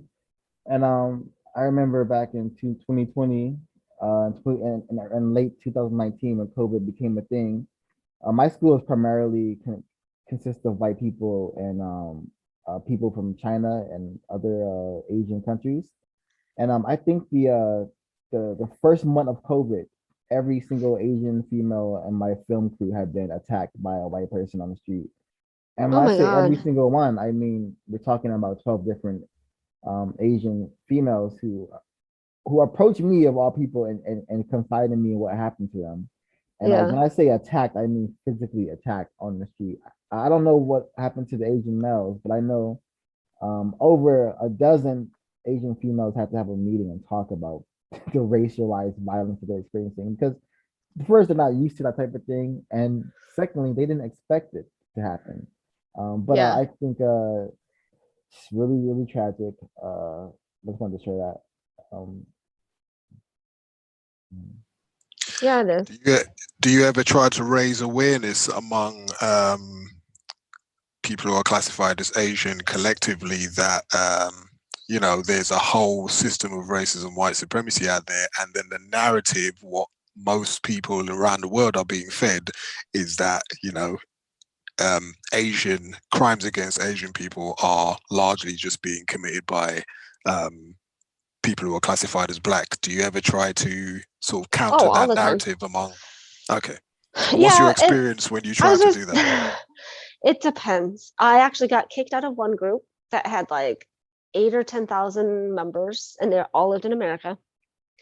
Like it was actually a Korean American adoptee group, and I didn't get kicked out for that reason, but I got kicked out for another ridiculous reason. But while I was in there, like I would constantly like be speaking up and talking about it, like especially like during like the summer where all the protests are happening, like or whenever protests start happening, like because there's a huge community of Korean adoptees in Minnesota. Huge, like that's like all like the centralized, they're all, I don't know what it is and I don't know why, but they are all there. Like they joke around how like Minnesota is the land of a million cats, like Korean adoptees. So like when all the protests were going there, like I was having to watch people and watch what they were saying about like what was going on with like the police brutality and the protests and everything. And I would constantly be in those groups, like trying to educate people. And most of the time, thankfully, I have like 2 or 3 other friends that are in those groups too. So like they would pop in and like help back me up and everything. But most of the like it sometimes it gets ridiculous. And then it's like, okay, I feel like I'm talking to a wall. Like, and then we'll be here like, okay, your guys' whiteness is totally like seeping through, permeating through right now. Like, take a step back and like look at what you're saying. Like, and it was a constant, sometimes it is a constant, like, oh my goodness, like why, like how I don't understand. I mean, I do understand because I've been a part of like I used to think that way to a certain point, or my parents tried to get me to think that way. I just had happened to kind of catch on at a very young age that some of it was just wrong. And Your I parents think tried to get you to think in what way? Like, you mean be just kind of anti-black, just you mean? like not or just I don't think directly, like indirectly, like be anti-black or anti, like yes, but I think it was more because they were white and they didn't know better. Like I said, What when I kind of was trying things to did they used like to say to you? just even going to college, like I was looking at going to college and I wasn't allowed to go to any big cities because it was too dangerous, and because it, or I wasn't allowed to go to like, they would be like, be careful of driving over here because it's the hood and it's XYZ, like just because it was a predominantly like black neighborhood, or um not that we really had a hood on the island. I grew up on an island in Washington, like most of my middle school and high school years. So it was just very, we were so like in this own little bubble. But like even, it was just like the college thing just boggled my mind because they were willing to limit my like my college experience because they didn't want me, they wanted to protect their Asian daughter, I guess, really is what it came down to. Like they didn't feel like no, certain areas. Bree, I'm gonna just, they wanted to protect the system of racism, white supremacy. There you It's go. nothing about protecting you at all, actually. Yeah, no, I Yeah. agree. But I mean, in their heads, that's what they were or that's what they were using as an excuse. But it was literally like I was allowed to go to school in Seattle because that was close to home. And then But I wasn't allowed to go to Southern California. I think really that's why I ended up moving to Southern California when I got divorced. I was like, you didn't want me moving to Southern California, so here I go. Like, it's just a complete, like, even though we didn't talk, like, that was around the time I stopped, cut them off, was when I moved to California. But that was kind of like my, like, F you. Like, you didn't want me doing this, so I'm gonna do it.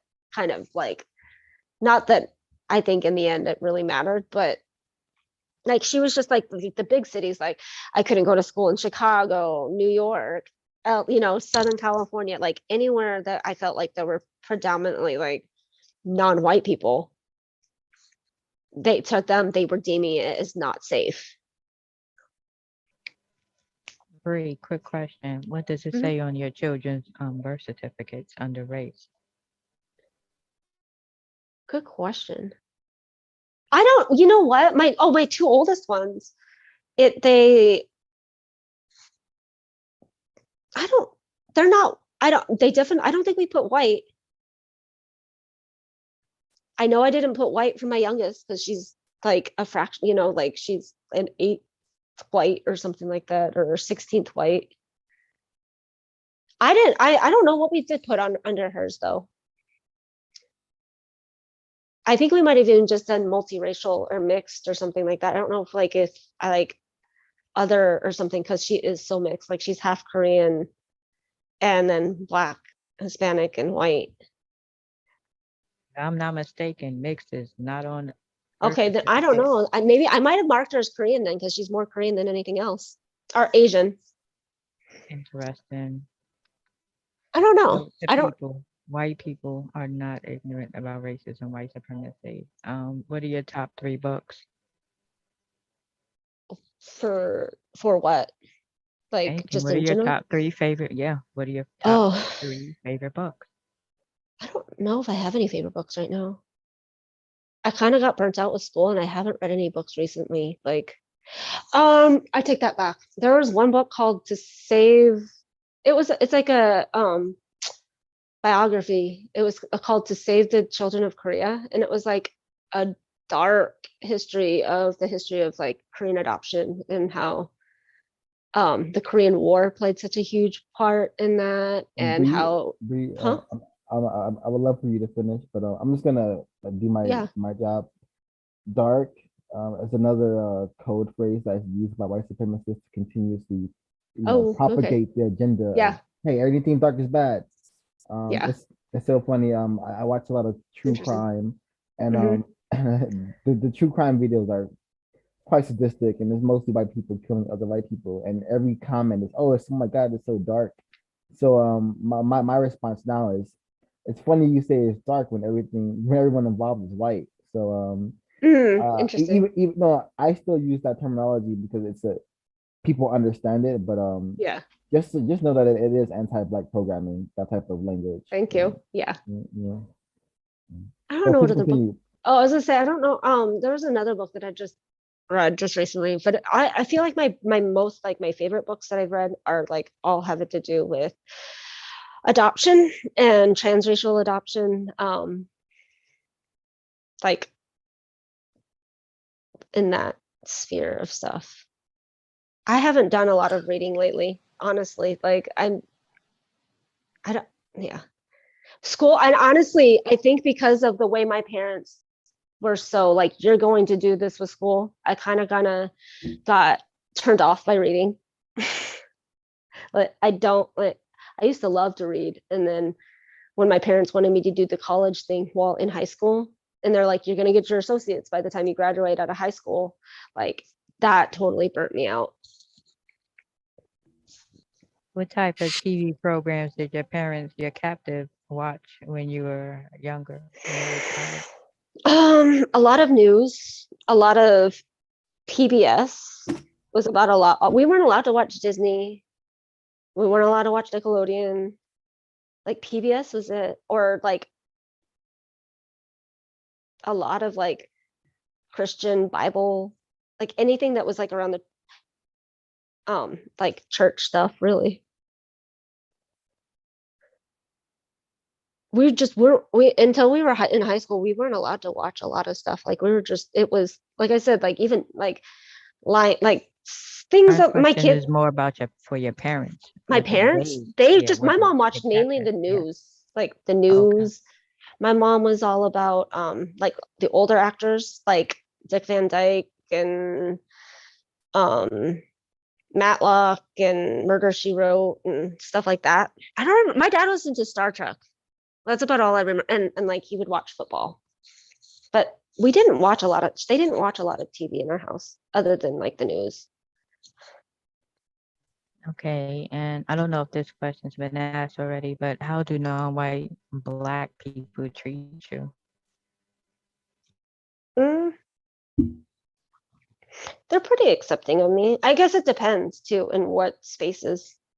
Um, Koreans like treat me, if they find out that I'm adopted, treat Non-white non-white. Black people. Oh, non-white. Yeah, so Koreans treat me. Non-white Okay. Black people. Oh, non-white Black. I'm Black sorry. I'm sorry. people. Okay. How do they treat me? For the most part, I've never had issues. Like I've always been accepted. I mean, there's been some like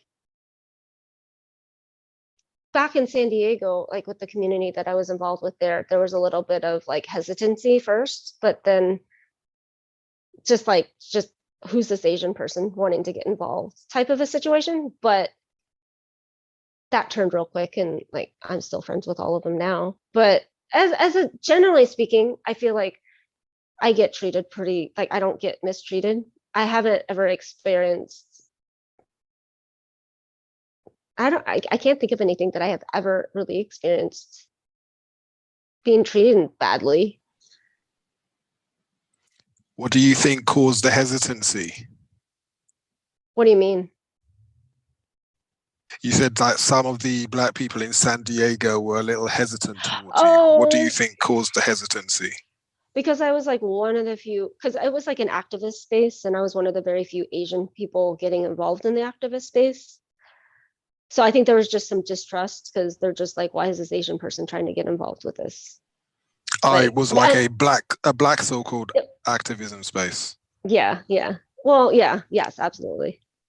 Because it was during a time when some a Black man was killed by the police in San Diego. And so like, organizing was happening and I started getting involved with it. And there was just a little bit of like, wait, who are you? kind of, but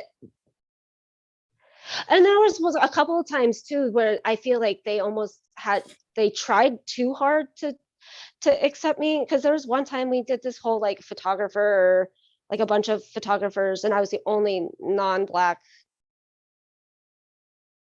I mean, I was the only like non-white person there, but everybody else was Black. And as far as all the photographers go, and then this one girl, like I know she didn't mean it that way, but she almost like, I don't know, it was interesting because she was just like, she had gone off to get food and then she had forgot to ask me, and instead of just saying, oh, I just forgot to ask you, she had to like put in there too, like, I promise it wasn't because you're not Black that we didn't ask you, like. And then she said it a couple of times. There was that time and there was something later on. And then somebody else was just, oh, you're lucky. They were just like kind of surprised that I was even be quote unquote allowed in that space. But they were, I don't know. It was kind of uncomfortable. It was kind of weird, but then I understood it too. Okay, so then some Black people there were a bit suspicious of you, but Yeah. then some were overly welcoming. Yeah. Yeah. Okay, what do you think caused the suspicion? Do you think their experiences at the hands of some people who are classified as Asian might have made them suspicious of you? Oh, absolutely. And I know how, especially in San Diego, how Asians are. There is a lot of anti-Blackness within the Asian community in San Diego. So it was very, Okay. to me, to a certain extent, I understood it. It didn't make me feel some type of way because they were suspicious of me. Like, Okay, have you ever Okay, no, that's great. Have you ever read any books that taught you about racism, like what it is and how it works? In school, yeah. Oh, we did a lot of reading. I don't remember. Oh, you can't Um, remember any titles or anything? Not right now. I mean, because we just read so much. I mean, we just read and read and read. But that was where I kind of like got my like in college when I was in taking my like my women's studies classes. Um, oh well, because one was like a anthology of like a whole bunch of different essays and stuff. Um, there was a Gloria Anzaldúa book. There was, what else did we read? This has been like 5 or 6 years ago. That's why I'm having a hard time remembering the titles of the books. Okay, I that's just fine. remember, That's fine. yeah. That's fine. So, so if anyone asked you then about what racism was, etc., and they wanted you, and like, would you be able to recommend any kind of reading material to someone who was curious about the subject and wanted you to, like, like recommend any books for them? Would you be able to recommend any titles for them? Yeah, I would have to go pull it up. I have a list of Can stuff you remember that any I suggest. authors?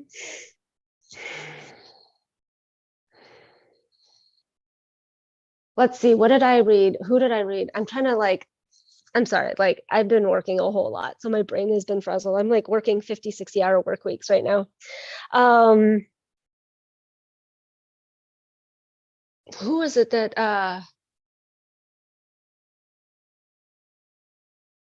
what did we read?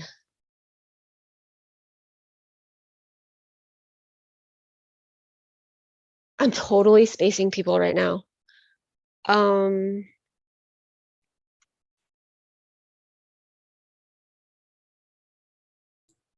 you're thinking, let me take care of some of these questions from the chat. Okay.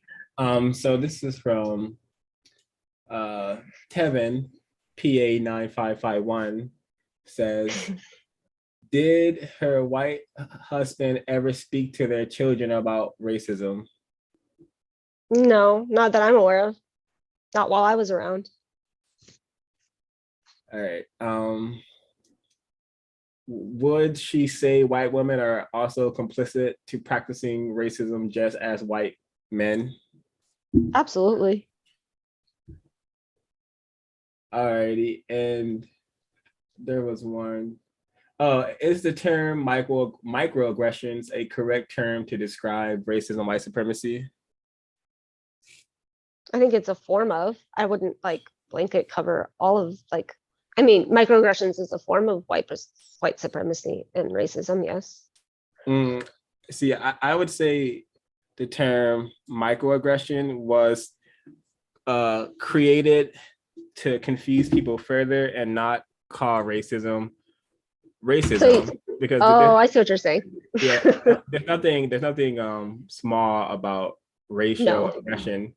And I was trying to read some comments from the chat. This is from Still Learning. He says, microaggression and other euphemism for racism, white supremacy is a hard candy shell for the bitter center that is racism, white supremacy. And then this is for, there's some really great things being shared in the chat. Yeah, it's great. I'm just gonna read. This exchange is really grand between Still Learning and Jola Carter, but at the same time, I'm just gonna read the final response from Still Learning, and he says, words are spelled, and where else are spells used? Assembled, spell words into sentences, and the behaviors of people can be influenced. We should study etymology, which is like the history and origins of words. So that's from the really constructive chat. Thanks all for the sharing and asking of questions. Are we do we have any more questions in the room? Yes, can I be heard? Yes, ma'am. Perfect. Bree, thank you so much for today. This has been very enlightening and just a really healthy and constructive listening. I do believe that yes, we need to be able to do this on a higher frequency rate. I think the best question I could ask right now is what advice, precautions, or questions would you tell or ask any non-white young adopted children who are adopted by white parents, or both, to do, say, or best handle their circumstance? Oh my goodness. um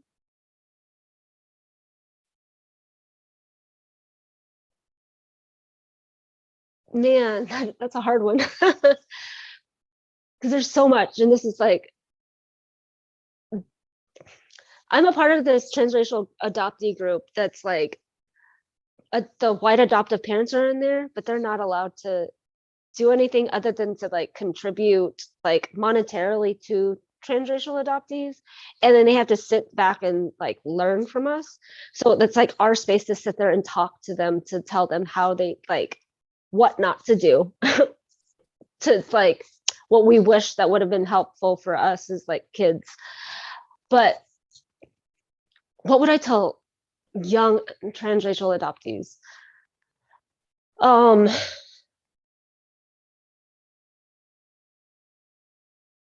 That that that if you do think that there are any racist things going on within the household, like, you're not crazy, because they probably are happening. And even if your white parents think that they are not racist and they are doing everything in their power to be safe and be, I don't even know, like supportive, that they aren't always going to be able to give you and what you need and what you want, and they're not going to understand where you're coming from. And I would encourage you guys to find support groups for transracial adoptees. That I think that's important, to find other people, other transracial adoptees, to be able to talk about these issues. Because if you don't have a space to talk about it, then you just think you're unique and that you're the only person, like, and that you might be crazy, and that I think you just need to learn to just accept that, like, there's just certain things that your adoptive family, like white adoptive families, are not going to be able to give you, and that finding support elsewhere as soon as possible is like important. And like finding peers of your own to be able to talk about these conversations is so important. And like, if you still are living at home with your family, white families, like, ask them about race, ask them, like, challenge that thinking, and like try opening that door up and seeing what happens. Like, unless you do know that they are completely just like racist, and then seek advice, like look for mentors. Like, there's all sorts of adult adoptees that are transracial adoptees that are willing to be out there to like talk to you and offer another perspective, like, and and all of that. Like, you're not alone in all of this, that there's so many of us out there, and so many of us have gone through the same thing that you have, that like we are here, like willing to like have conversations with you about this.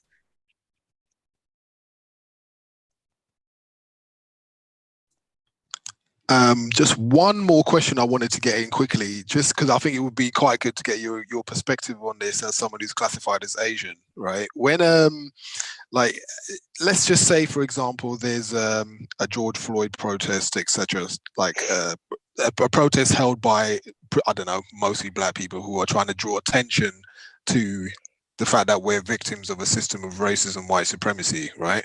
When you see black people celebrating, as in like dancing and singing on these protests, like, what do you think of that?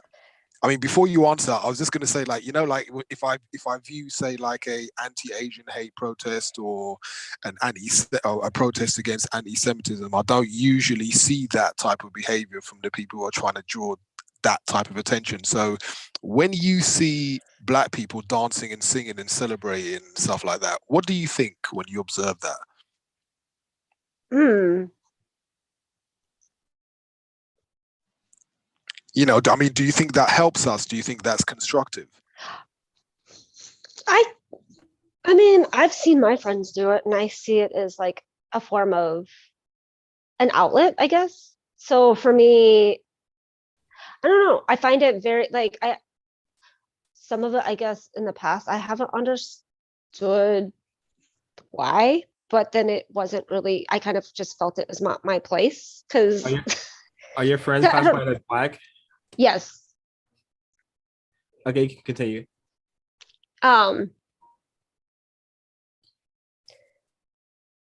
I just see it as an outlet for expression, like just like the, you know, like the angry parts of it are another form of expression. Like everybody has their, like, it's just, I don't know. And that's a good, I have never really even thought about that versus like, you know, other protests, like where it's just serious, like,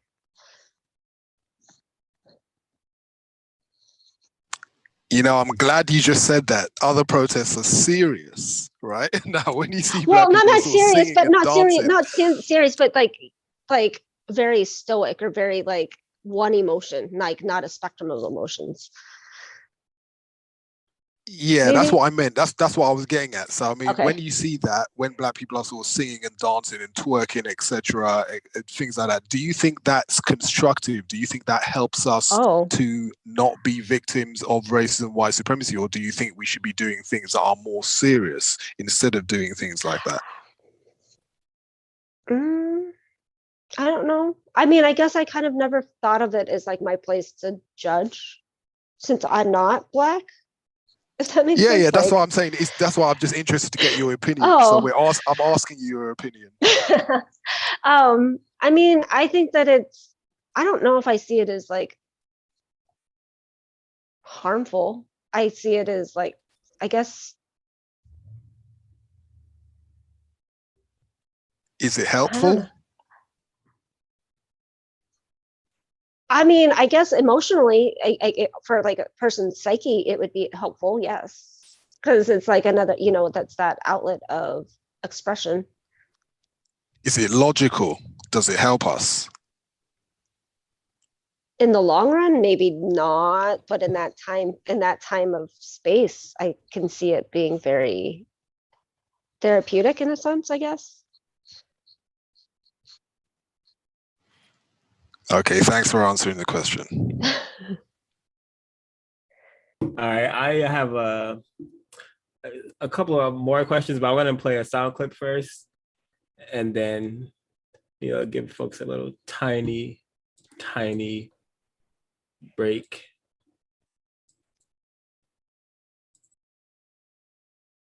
There are four types, four forms of it that you can get to by going to producejustice.com. You'll see it in the textbook, the forms that it takes.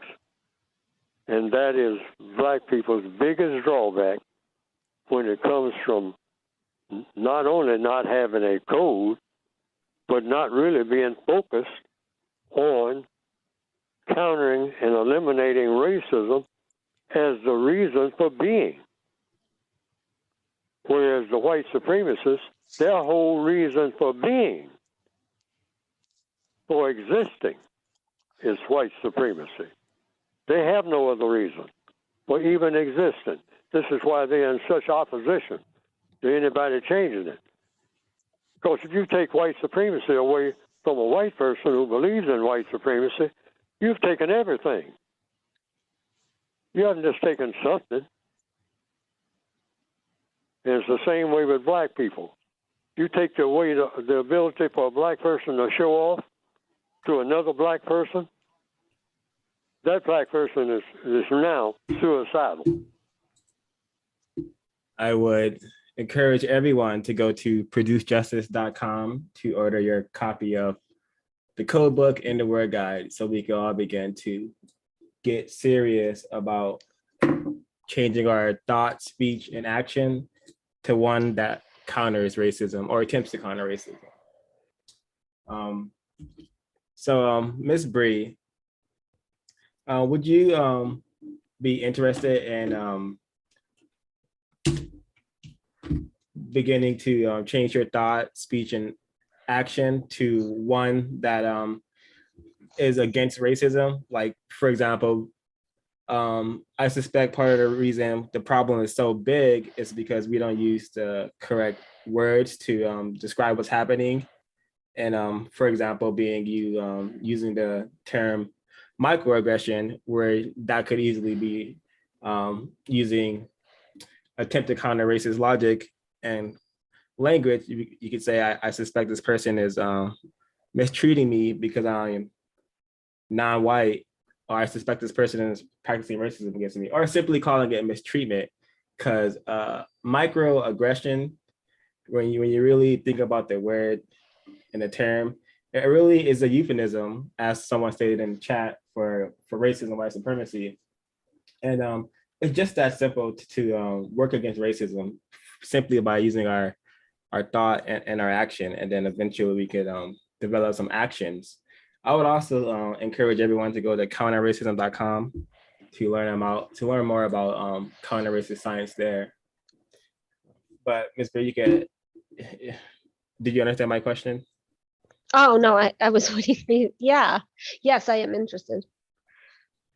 All right. And did what I say about microaggressions make sense? Yeah, it does actually. It makes 100% sense. Okay. Thank you. I'm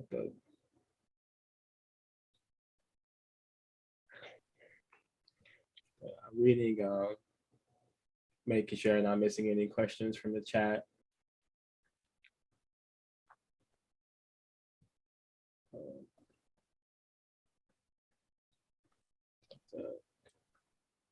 Oh, okay. Were you able to think of any authors or books?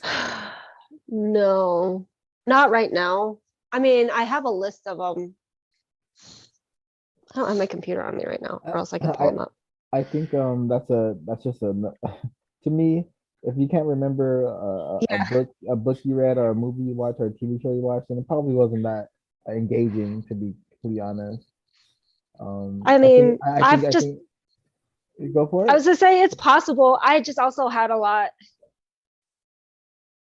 I was dealing with at the time, so I remember like elements from the like count like points from each of like what we were reading and stuff, and just not. I'm bad with names and authors and all of that, and that was like a time where I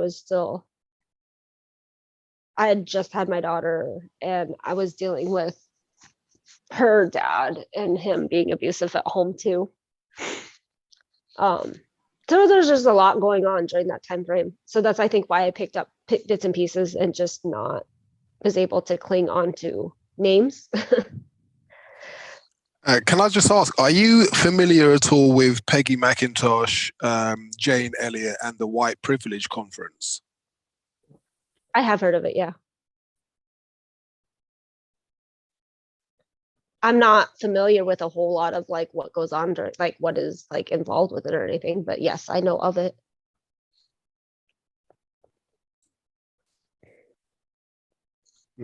Would you say that that conference could be called the White Power Conference, because it's not a privilege to be white. It's having power that you can use against people and creatures in the planet. Yeah, I get, yeah.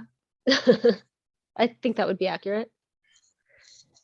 Okay, thank you. Yeah, if folks don't have any questions, I could keep going. Yeah, I've got no more questions actually. All right. Okay. So if you were listening to the sound clip, the person speaking is Neely Fuller Jr. He's the author of the United Independent Compensatory Code System Concept. And I think that's a book that non-white people should study and maybe take some suggestions from, because I think it can teach us and tell us how to use the correct words when describing racism and white supremacy, also what it means to be a non-white victim of racism, prisoner of war, because racism is a war against non-white people, especially Black people. So, are you willing to get a copy of that book and maybe give it a study, or maybe you'll listen to our book study because we did a book study on it, and yeah, and maybe come back for a chat with us in the future after you learn a bit yeah, of that would be great. code. Absolutely.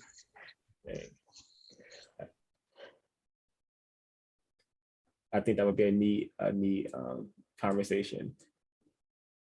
I think so.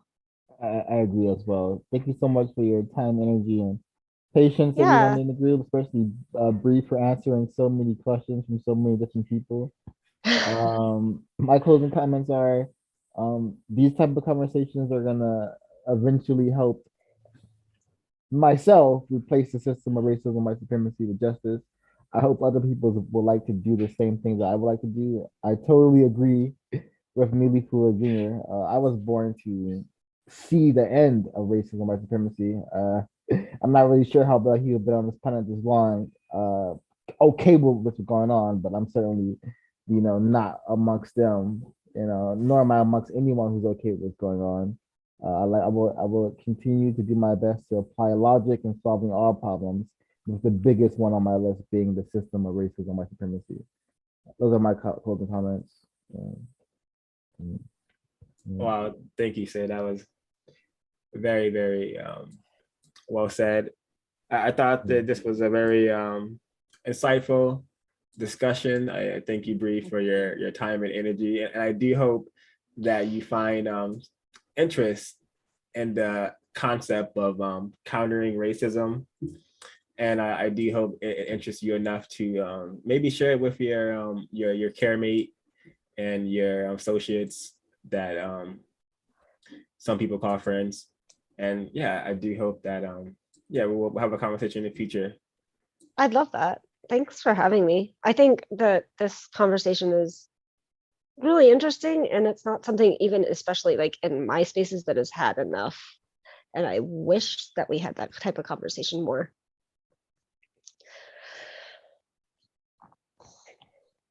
This is gonna be on YouTube and Podbean, so you can share it with everyone and maybe yeah, I will 100% will.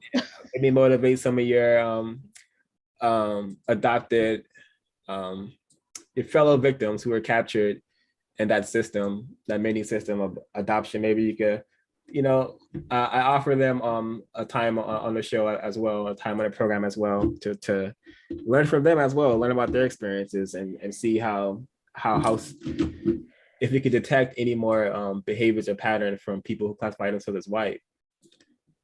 Yeah, I will have conversations with them, see if anybody be willing. I'm sure some of them would. And I think that would be interesting for you guys just to hear different perspectives. Yeah, bring it on. Yeah, for sure. Sure, send them information on CRWS and the YouTube, and okay, that would be very, very constructive, I suspect. I will. I'm gonna try to share this afterward, share this with that group that has a bunch of white parents and have them start getting a different perspective, or the adoptees and the adoptees of color, and like non-white adoptees in there, to give them another perspective from all of that, because I know that's like something that is an never-ending struggle.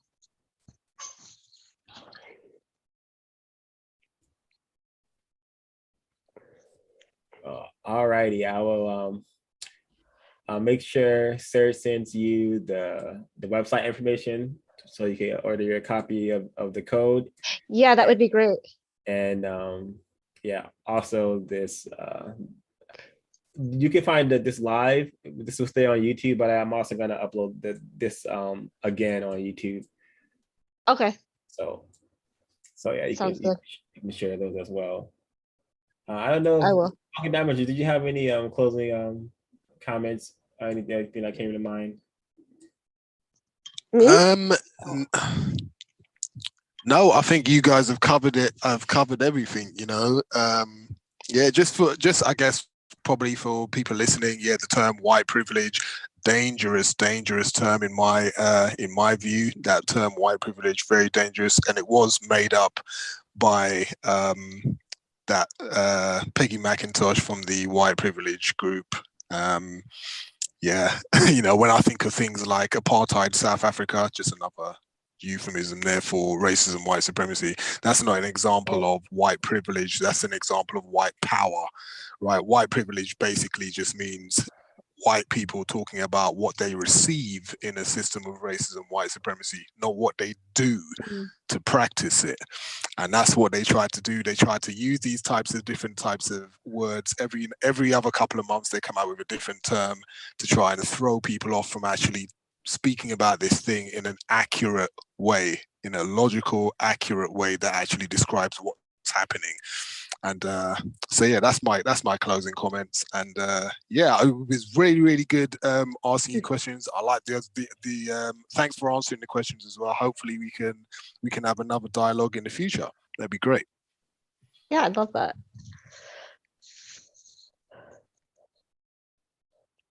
Any more Bree, do you want to deliver your closing comments before we head out? Oh, thanks for having me. This was really insightful, and it's completely different being able to like share with people my story to a non-adoptee perspective, but then like to be able to talk about like the more deeper issues about like transracial adoptions and stuff.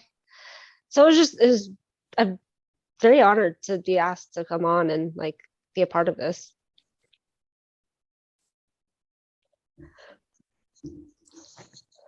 Thank you. Oh, well, I think we're done. Thank you for listening. Please please like, share, and subscribe. If you can go ahead and comment something nice, that will also be constructive. Our channel was very scrutinized and banned. Potentially it is a shadow banned account. So if you're hearing this, go ahead and spam comment, spam like all our videos, and try to get us unbanned and seen by more people, so we could eventually grow in numbers and solve this problem, and get to experience ending racism, white supremacy. Because I know when that happens, it shall be glorious. Agreed. Mhm. Yeah.